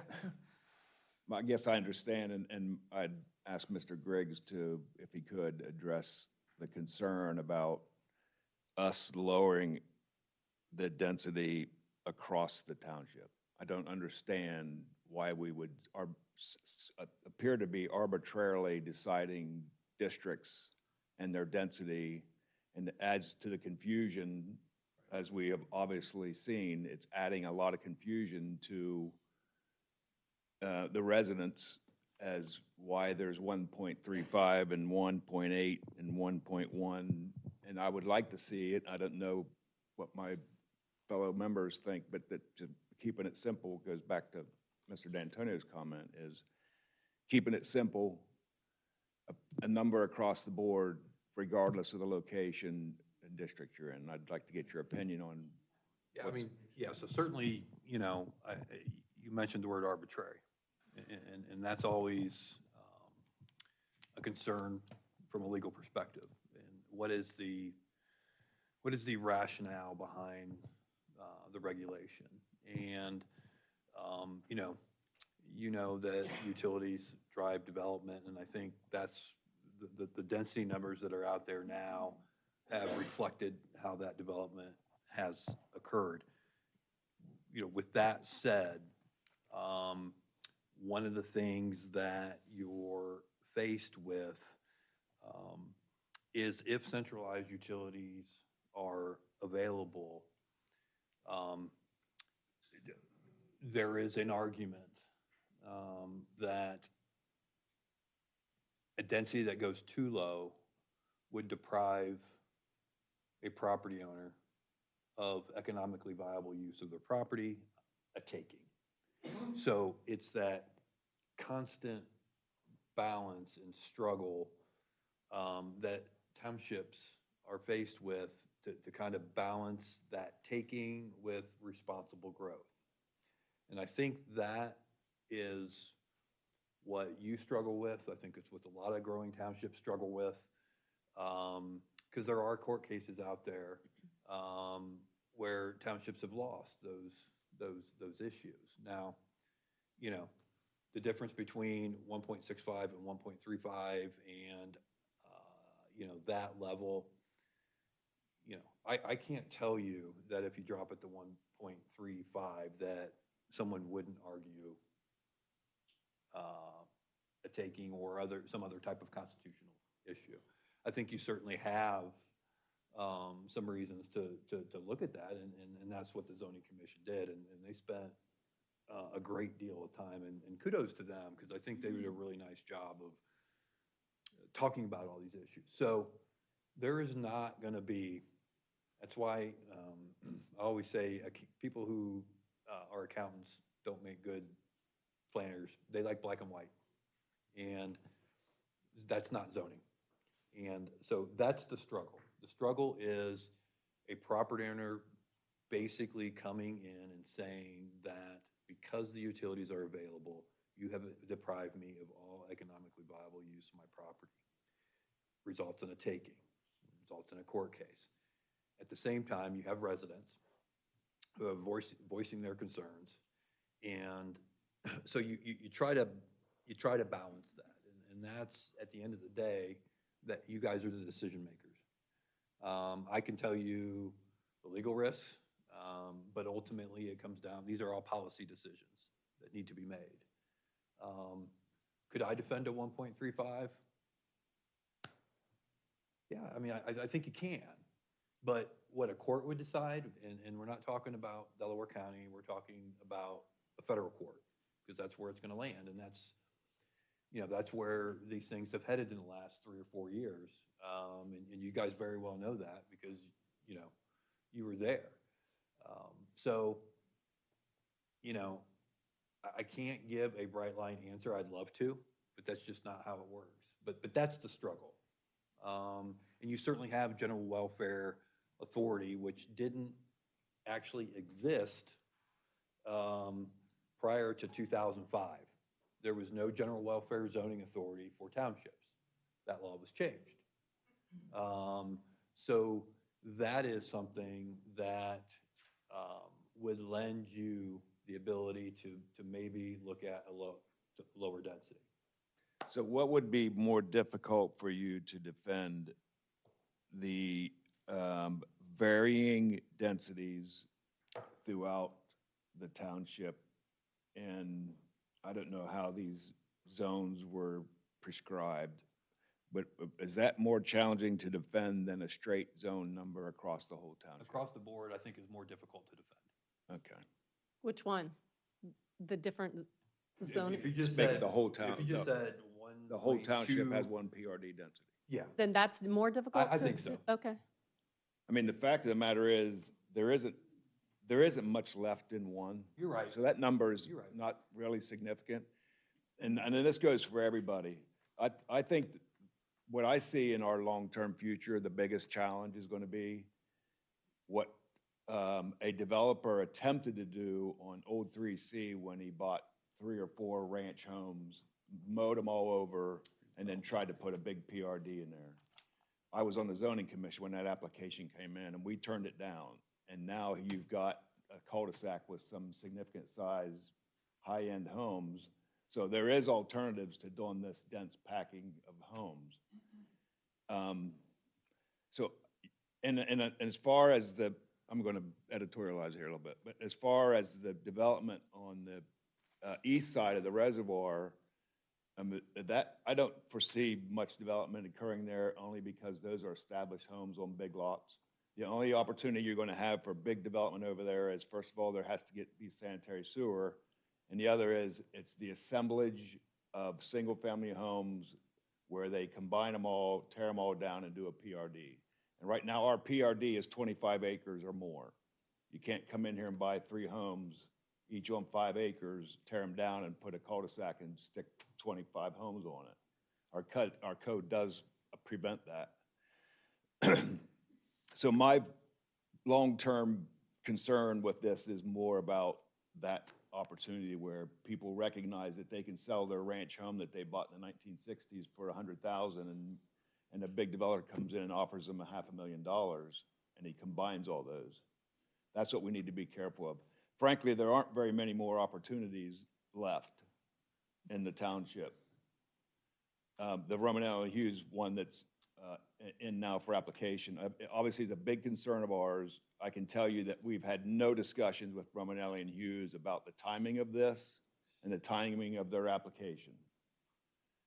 Whether they knew it, because all you have to do is participate in our public meetings to know what we're doing.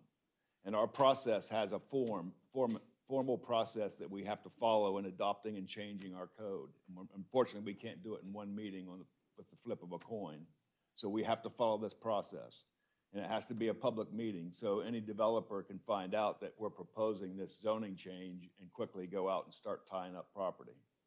But I can assure you, me personally, I've never had a conversation with Romanelli and Hughes about that potential application. To this day, I still have not. So I just want to assure you. So I guess I've rambled on a little bit, but So what are you proposing? I was Or are you just proposing asking the questions? one across the board to make it simple. Oh, okay. But if Mr. Gregg's saying we're risking some liability, then let me also state this. There is nothing in here that's increasing density that we're proposing. None of it. In fact, minus the conservation, Area 5 we're proposing is 1.35. If you're in the Hoover Watershed District, it defaults to 1.25. Area 4 is 1.1. Area 3 is 1. Area 2 is 1. Area 1, which is essentially built out, is 1.8. So there's nothing in here that we're proposing that's increasing density.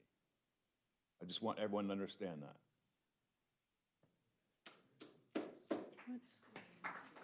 Compared to 2016? I don't know what 2016's was. I can, yeah, they are increasing since 2016. I wrote the numbers down. Correct. Yeah, So there is an increase. guess it depends on how you look at it. That's all I have. Okay. Trustee Goodman, do you have any comments? Yes, I do. As I look at this, I understand that the lot size for suburban residential in Planning Area 1 is increasing from 20,000 to 30,000 square feet. That will in effect change the number of houses that you can put on an acre, and I understand that. I'm not opposed to it. What I am concerned about is a few years ago, we had I'll call it a cleansing of our records, where there were non-conforming properties that were less than the 20,000 square feet that were not listed as suburban residential. And Mr. Schaefer, I believe that that was just as the transition from your predecessor to you was going on. And we sent letters to all of those property owners and, asked them if they wanted to change to that new designation. I think the vast majority of them did change, but I also know that there were concerns about the tax implications, which at that time we were told, no, there were no tax implications. So the question, long way to get there, is will we with this then need to do that process again for any home in Planning Area 1 that is currently less than 30,000 square feet if this passes? The short answer to that is, in my estimation, no. Okay. You've essentially, if this were to pass, and we ran the numbers, regional planning ran the numbers of the lot sizes and the counts for everything zoned suburban residential. You'd essentially be creating, let's see, we did a statistical analysis, and about half the lots in Genoa Township, like the 50% mark was around 31,459 square feet. That means half the lots in Genoa Township already exceed the 30,000 square foot number that we'd be changing to. So, but there'd be some lots that would become what we call legal non-conforming. But it's important to remember legal non-conformance only means the size of the lot. It doesn't mean what use the lot is, nor the setbacks of that said lot. So, practically speaking, any lot that already exists can it's not like I'm going to knock on their door and tell them, hey, guess what, you got to enlarge your lot somehow. Like, that's not going to happen. And someone buys a lot that's less than 30,000 square feet, they're going to be able to build on it. It already pre-existed. It was grandfathered in as a legal non-conforming size lot. To speak to the history of that, essentially what happened was 2011, 12, thereabouts, my predecessor, basically, they mailed out letters to all properties in Planning Area 1 that were zoned rural residential but were less than 2 acres in size, and said, hey, you want to be interested in rezoning to suburban residential. Your lot is legally non-conforming, and also by an effect of that case, you've got setbacks designed for a 2-acre lot that apply to your lot that in a lot of instances was 1 or less acre. So you could see how that would really pinch someone in. If you got a 75-foot setback and 20-foot setbacks and 50-foot setback from your rear on a relatively small lot, that really reduces your building size, where as opposed to the suburban residential setbacks are a little more generous, allows for a larger building area on that lot. Those residents who replied, yeah, go ahead, we did, we being the township at the time. If people said no or didn't respond, they didn't rezone them. So that's why even to this day, if you look at the zoning map, there are still lots less than 2 acres in Planning Area 1 that are zoned rural residential. The owners at that time didn't want it.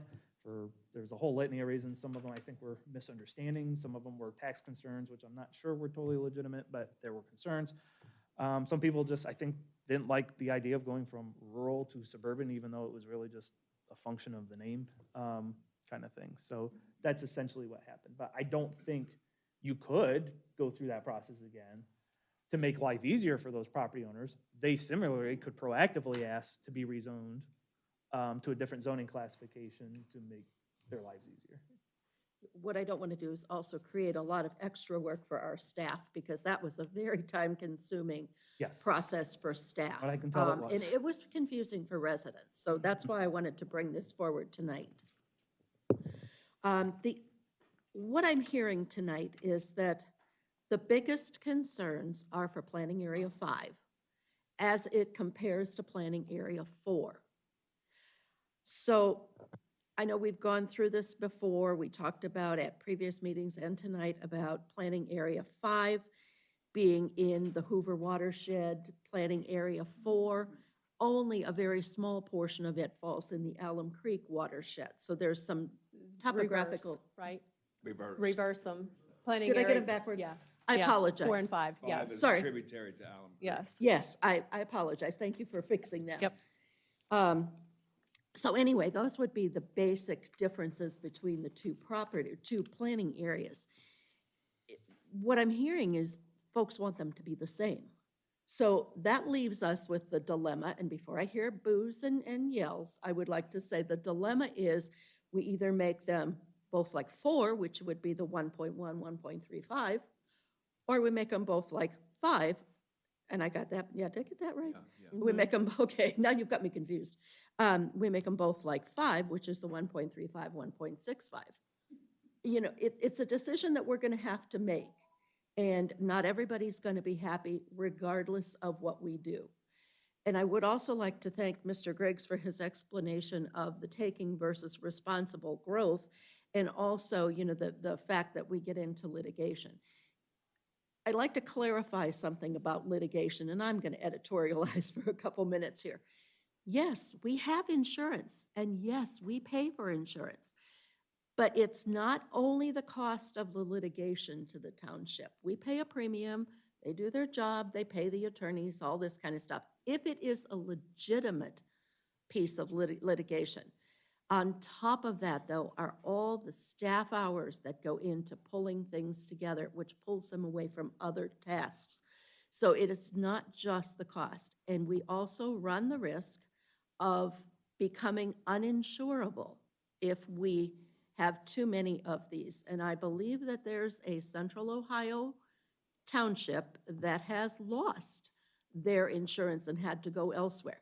So I'm not saying that we should be afraid of a legitimate lawsuit. I am saying we should be careful in what we do. If I may, Trustee, Please. I'm sure Mr. Griggs, I mean, Pete, there's a very real chance the township could have to pay out of its own pocket if it was to lose a lot. I mean, it's happened in Central Ohio, correct? Yeah, I mean, there's all kinds of things that go into, into considering lawsuits, but typically, most insurance will not cover. So one of the things developers will always do is request attorney fees as part of their damages, and those are typically excluded under most insurance policies. A couple of our clients over the years, I mean, I'm not going to name them, but we've lost cases, and attorney's fees have been upwards of 7 figures. So, and that had to be paid by the client. But, and certainly, I've had conversations with insurance carriers that have dropped. Townships have to switch, pay higher premiums. Those are all factors that you have to consider. But typical insurance, for the most part, is not going to cover an award of attorney fees against a township. Thank you. So the advantage that 4 has over 5 is in the Hoover Overlay District. Mhm. And that Hoover Overlay District overrides the PRD density. And the Hoover Overlay District density is 1 and 1.25. So 5 does not have the benefit of the Hoover Overlay. And I'll just say it because this has bugged me since day one. We get our water from Alum, but we're concerned about protecting Hoover, which I understand is in our township. We don't drink that water. Why are we more concerned about the water that the city of Columbus is drinking versus our own water? Planning Area 5 goes to Alum. That's where we get our drinking water. And nothing against the people in Columbus. I believe that they deserve to drink clean water too, but again, I think our priorities are a little off. The other thing is, I've asked where the figure 1.65 came from. I think that's arbitrary and capricious from what I've gathered. 1.35 has been historically the density in Planning Area 5, and I've averaged the current PRDs in Planning Area 5 from the chart that Joe had shared with us, and it comes out to, if you do the median, it's 1.31, and if you do the mean, it's 1.33. So if you average those two together, you get 1.32. So I think it makes more sense to go with 1.35 and just keep it in Planning Area 5. Are you suggesting a flat 1.35? I think the request was either you bring 4 up to 5 or 5 down to 4. So I think we keep the numbers in planning area 4 and 5 the same. You're saying 1.1, 1.1, 1.35? Yeah, and I think historically it was 1.15 and 1.35 for planning area. Yes, it was. It was 1.1, in the 2016 comprehensive plan, planning area 5 was 1.1 and 1.35. So you just keep it. I mean, we heard with the Epcon development, people in my development were talking about, my development, actually, I think it's lower than 1.35, but they were quoting 1.35. And the people up in the Romanelli, I've listened to the zoning, and they're complaining. I don't think they're okay with it. And I think it's important to remember that your development and my development were merged together at the time they were approved. And Yes. they also had off-site Yes, open space, which ended up being Fleur Park, which isn't near me at all. yeah, And thankfully, that has been cleaned up from the zoning commission and the trustees, that we don't merge subdivisions anymore. yes, That was a problem to Yep. begin with. I agree. I mean, clearly, the biggest opportunity for packing in PRDs is in Zone 5. Obviously, based on the recent application and the current application. So if you're proposing to reduce 5 back to 2016 at 1.1, 1.35, I'm all for it. That's, I think, again, listening to the people and coming up with a justifiable number, I think that is more justifiable than 1.65. And I would ask Mr. Griggs if he would agree that that is justifiable between planning areas 4 and 5. Any good attorney never guarantees anything, right? Not in the business of selling mufflers, In your right? best guess. I think, changes yeah. if that's the No, yeah, I mean, I think, I am much more comfortable with that approach than just a flat Perfect. standard. Okay, And I think it's nice we have a calculation you're basing it on. Yes. Not only the old plan, but like you said, the math that you just did. I Yeah. think that helps a lot in terms of setting a number. okay. All right. We need a motion? Well, I had a couple other questions. Yeah, I think I Go was ahead. finished. Oh, you were finished? Well, I am now. Oh, okay. Okay. Yeah, thank you. Did you have something you wanted to bring up? No? I just wanted to double check with Joe to make sure that with that change in the comp plan, we didn't have to make any changes to the text, to the Okay. zoning text. And I Okay. don't believe we do. It refers to, Yeah, some of my questions now are answered. The or question, do we want to bring that up? The or question that you had, no, it's good. You're good with that? Oh, and that's the zoning That's the code. resolution. Oh, it's, okay, all right, all right. I couldn't remember where that was. I just didn't want to miss it. Okay, all right, so we're good. And So the good news with the comp plan is, as far as the motion goes, I mean, just if read you it. are going to make a modification, it should be clear in the motion, but unlike the zoning resolution, I think there's a little bit room for, you don't have to be quite as on the ball, technically speaking. Correct, there is no legal process to, so you have a little more flexibility, but obviously, if you approve the comp plan, you'll need to note the change The that you change, discussed. okay. Just in the motion. Just in the motion. We have a script prompt for that if Yes, that were to happen. just do the 1, 2, 3. We'll need to make one modification.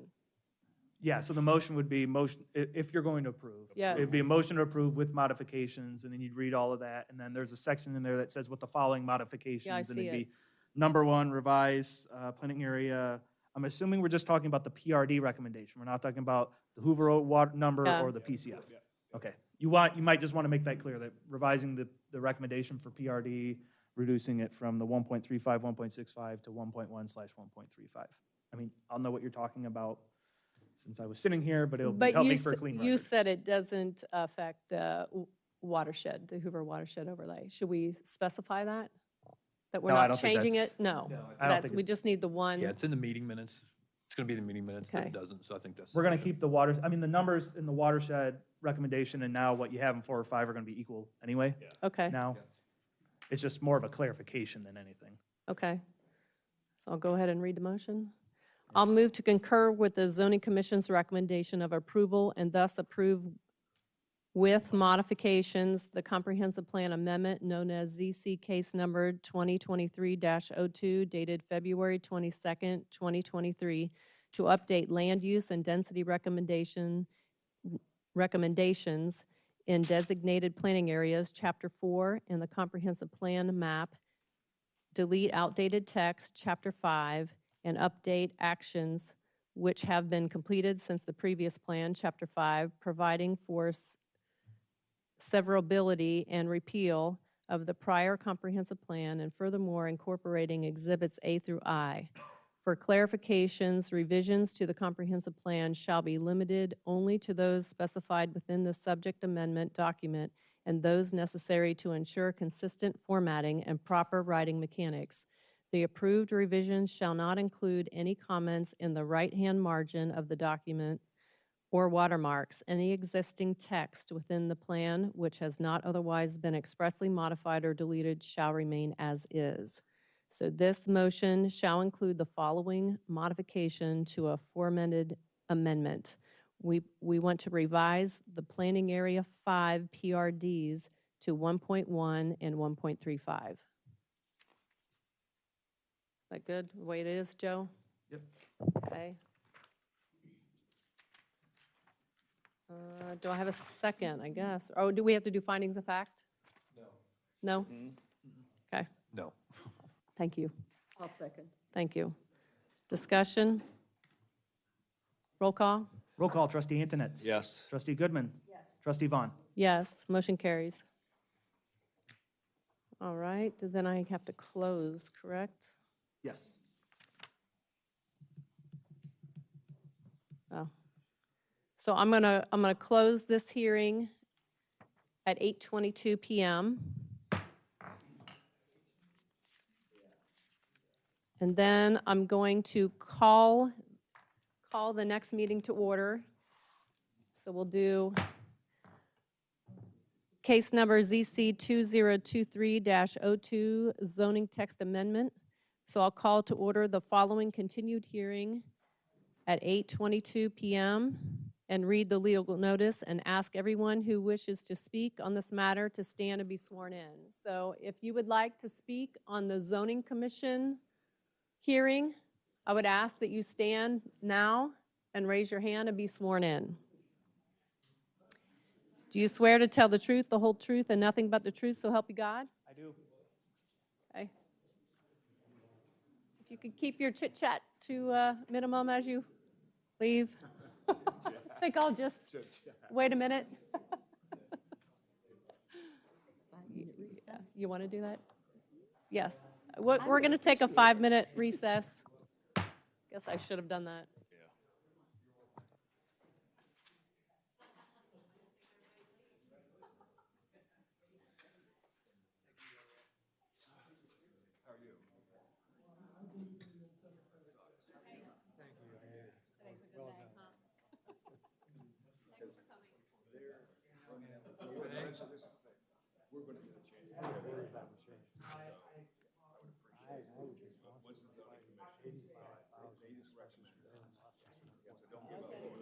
Insurance companies were knocking on my door, trying to sell us policies.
Thank you.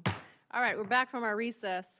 Genoa Township Zoning Commission initiated zoning resolution amendment ZC 2023-03 to reflect and comply with the provisions of the Ohio Revised Code, Article 1, revise certain definitions, Article 4, modify density regulations, Articles 7, 9, and 14, increase certain minimum lot sizes, Article 8, and supplement divergence review standards, Article 27, along with various amendments related to such revisions for the purposes of consistency, clarity, accuracy, and proper administration, continued from March 21st, 2023.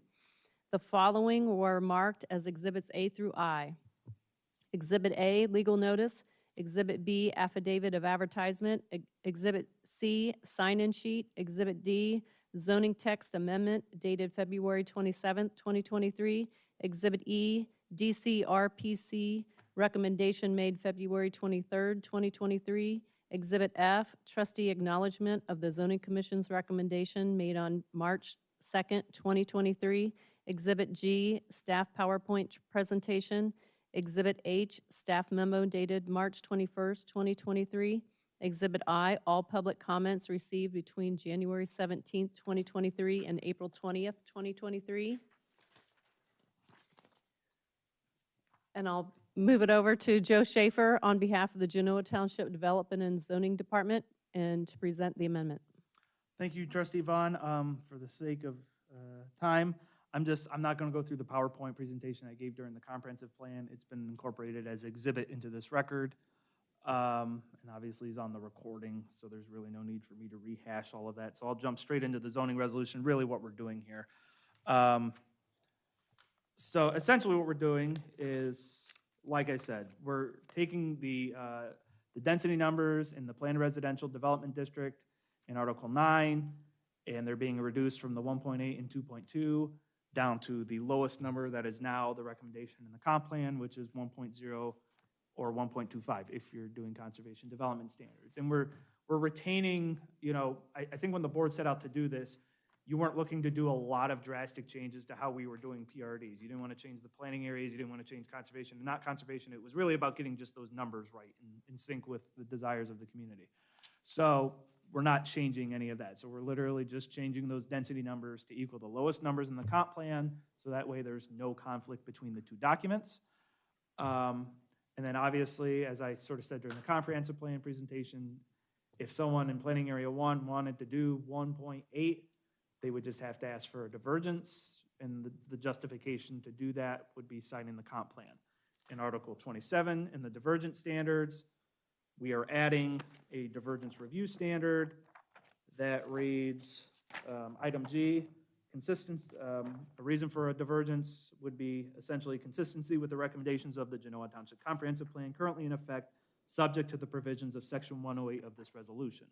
So again, now via the divergence process, you can get a density divergence, but it's only if it's consistent with the comprehensive plan. In Section 108 of the resolution is just the administrative section of the code that says the comprehensive plan is, it sort of just regurgitates the case law regarding the comp plan and how it relates to the zoning resolution. As far as other changes in the document are concerned, and Paul, I'm sorry I'm making you jump all around on the screen. He's doing a pretty good job keeping up. Yeah. He is. I know, I feel bad. I wanted to make sure I hit the most important stuff before I jumped into the more mundane stuff. Article 1, like I said, as the commission started this review, Pete, mentioned, hey, there's some stuff in the ORC that's changed probably since your Article 1 was adopted, which covers all the admin and revised code statutes. So it's basically adding all that language in, updating it to meet statute. And again, as I noted during the comp plan review, there's sections in here where we list out where it talks about buildings and structures, and it talks about in just very general type of language. However, it doesn't have like words like sign or swimming pool. And what I don't want is some developer coming in and saying, I'm not subject to your zoning code because I'm proposing a sign and that's not really a building or structure as defined in your code. So I'm really exempt from your zone. I don't want that kind of nonsense. And Pete doesn't want to have to argue that kind of nonsense, I'm sure. So we're just trying to cover up some loopholes. Low chance of that happening, but you just never know. So why leave yourself open to that kind of stuff? So those are really the types of changes, capitalizing words so they match the definitions in Article 4. That really kind of stuff. So I'm not gonna go through those item by item and bore everyone, because it's. The information's online. Correct. The information's online. It's been online. The definition of net density is changing again to just 100% reflect exactly how we do it. The definition in there was close, but I felt like it could have been worded better, especially to match some of the newer definitions we've put in the code over the last couple of years. So Paul's doing a really great job of catching up. And, oh, yeah, you went past it. Yep, you're up into the M's. Oh, I'm sorry, no, you're right, it's under D, density. I'm sorry, I thought it was under net and net density. You were right. So I guess we'll bring that up real quick, just so you can see what the new definition reads. So there you can see what we're doing. We're pulling in the net developable acre term that's in the code, and really simplifying the definition by and large. Let's see, that covers, I think that was really the only definition that I can recall changing. We changed the minimum lot size requirement in suburban residential from the 20,000 to the 30,000 to match the comp plan.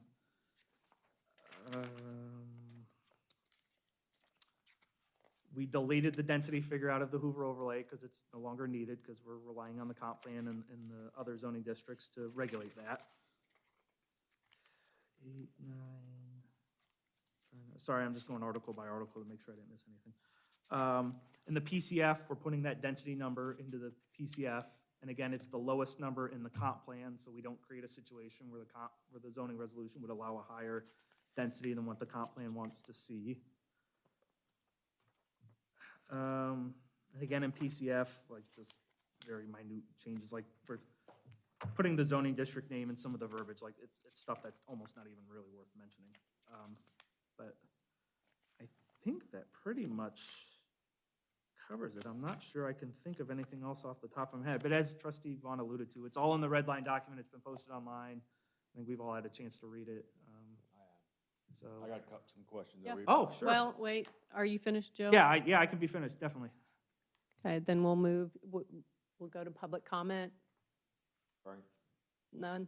Okay, now we'll go to trustee comments. I don't want to forget anything. Just some semantics maybe. This comment at the end of section 27, appendix has the insert date.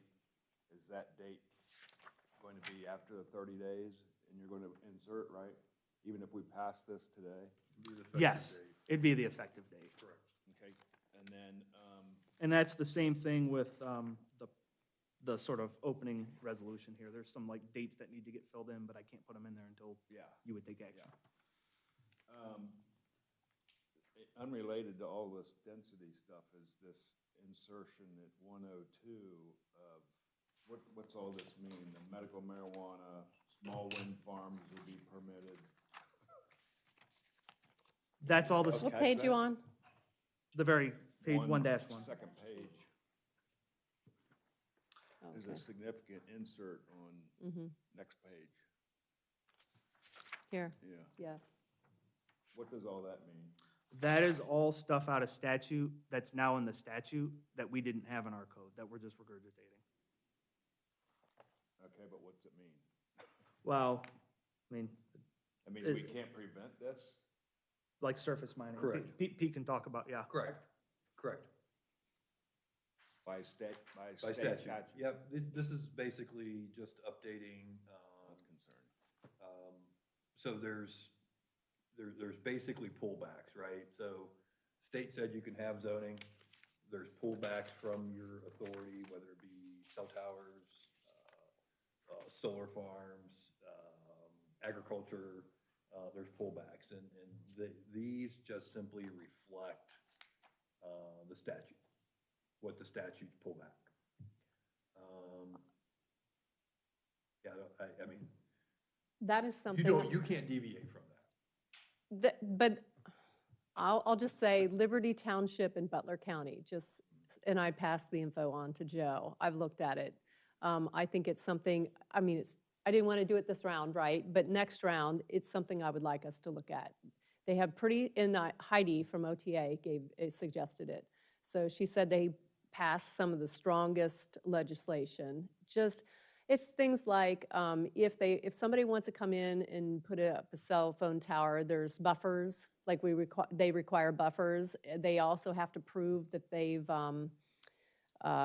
tried to tap into other cell towers close by, like Yeah, putting other little things that we can do. yeah, in. absolutely. There's certain things you can do. What you wouldn't be able to do is say, you have to treat cell towers as permitted uses in any area zoned for agriculture, business, commercial, but you can regulate for them in areas zoned for residential. So that's what it is. Absolutely. This was basically, the sections that you're citing were just basically reiterating what the statutes say. Now, the limited authority they do give you in those certain areas, certainly you can look at those and try to strengthen and put teeth to them.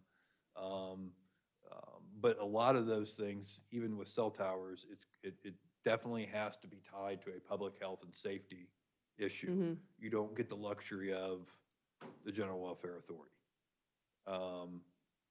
But yeah, we can absolutely take a look at some of those things. Setback requirements, manufactured just different homes. things. Like manufactured homes, which I think was in there. The statute basically says you have to allow for that in any area where you permit a single-family dwelling.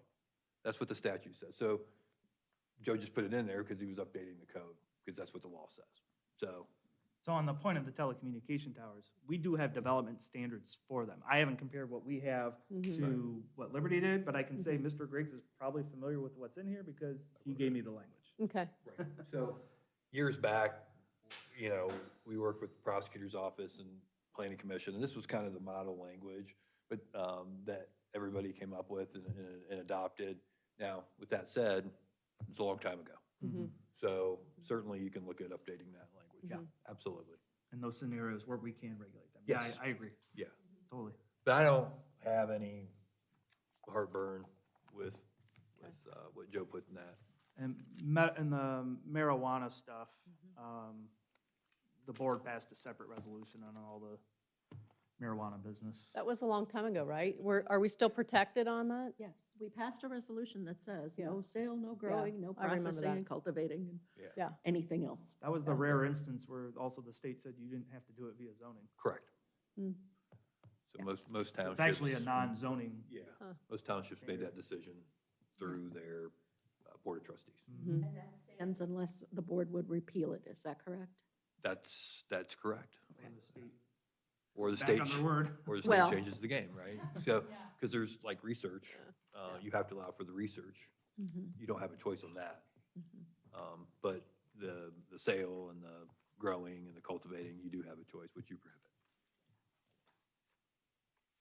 And we will have to update this language again sometime in the future because the latest stuff with the solar farms, which Mr. Yes. Griggs, Brochus Johnson Griggs has been very nice to send out to their clients draft model language on the solar farm issue. I have language that was passed. I well. also have language that I haven't sent out that prohibits small solar farms. I don't think I sent that to you. No, I think I just got the model one. You got the guys. model one that we did for OTA. Yeah. They were a little more reluctant to just simply put the prohibition out. But I have several clients where I've already drafted that language that prohibits anything under 50. Yeah, and I have stuff too that I just got last week that I want to forward you as well. And it's always hard to write a sample, right? Right. That's the Right. caveat that we Right. tell people, make it your own. Yes, I can't remember which township it's from. I want to say there was one from Perry Township. There were a few different ones. Yeah. That was you?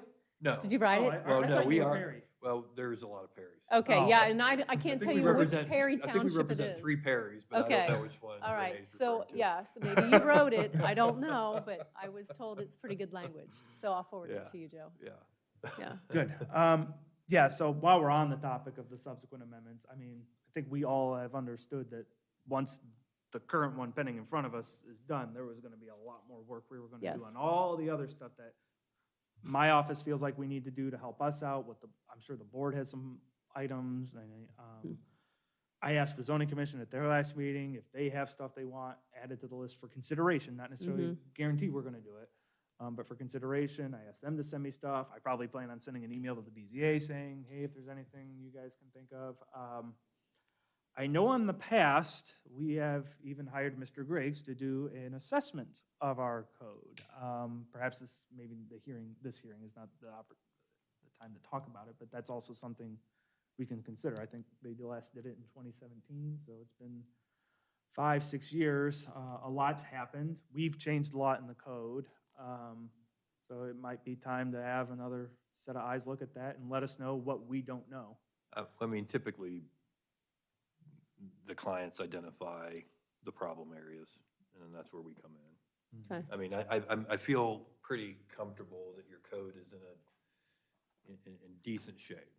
So you just, I think, need to identify potential issues and problem areas, and that, I think that's where we can kind of just step in and say, hey, this is what other places are doing, this is what we recommend. I can tell you staff has a pretty good list of stuff that Yeah. on a And that's- day-to-day basis we're encountering that is causing us problems. Okay. Any other discussion on this zoning resolution? On the zoning Yeah, resolution? Yes. Okay. Okay. Do you have anything else? No. Okay. Okay, I only have a couple things. On page 9.2, the red line talks about the number of dwellings, et cetera.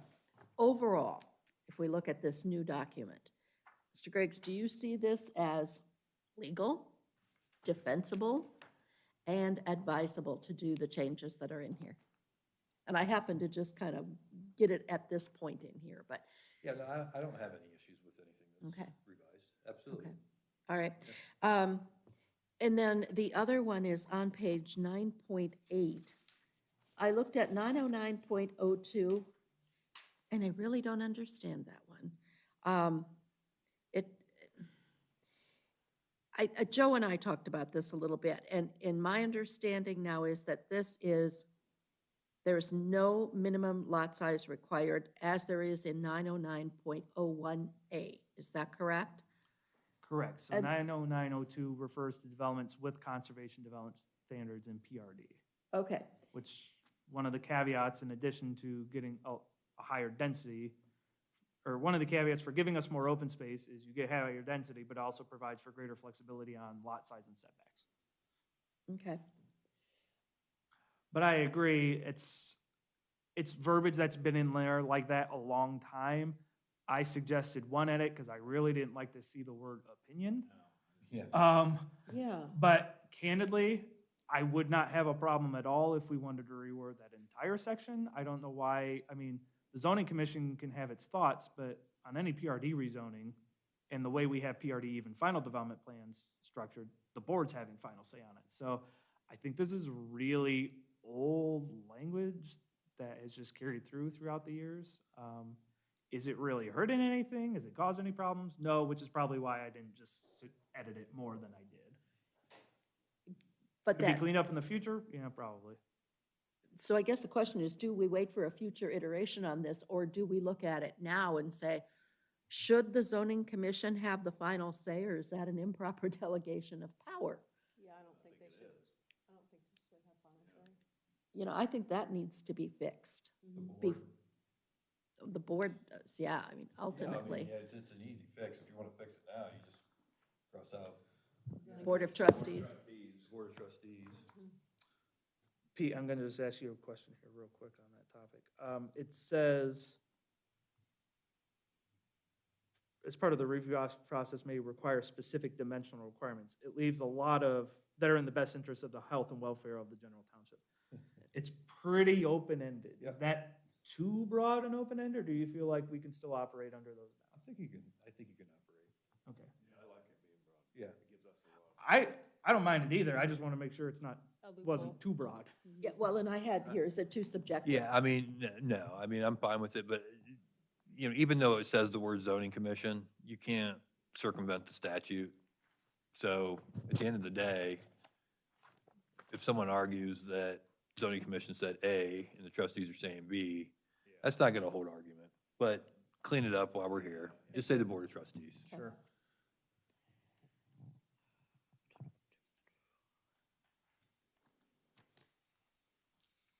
So that would be an edit, a modification, essentially. And we're, even though that, since we're editing something in that section, are they permitted to make that revision? Yeah, yeah, they can make that, absolutely.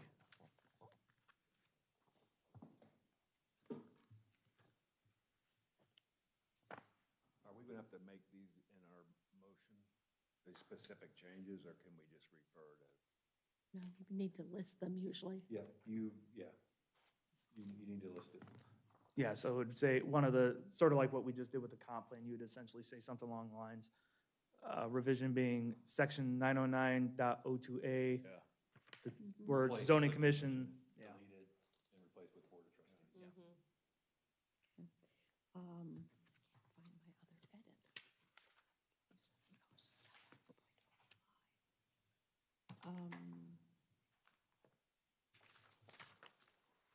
Okay. The other thing I had was on page 27-16, 2707.05. Talks about divergence requests, and I think that's what we were talking about before. Is the or okay in there? I'm a big fan of flexibility, Okay, and I think that's what it provides. And Joe Okay. and I have batted that around quite a bit. I'm comfortable with it. okay. All right. That's all I had. Okay. Yeah, I had all my issues resolved before we got here, so I think I'm good. All right, with this, we will have to do findings of fact? No. No? Okay. All right, so I'll move to concur with the zoning commission's recommendation of approval and thus approve with modifications the zoning text map amendment known as ZC case number 2023-03 dated February 27th, 2023 to revise and edit zoning provisions within the following locations of the Genoa Township zoning resolution, Articles 1, 4, 7, 8, 9, 14, and 27, in accordance with Section 2602.01 of the Genoa Township zoning resolution and the recommendations of the current Genoa Township comprehensive plan, providing for severability, and repeal of prior inconsistent zoning resolution requirements, regulations, and standards, and furthermore incorporating exhibits A through I.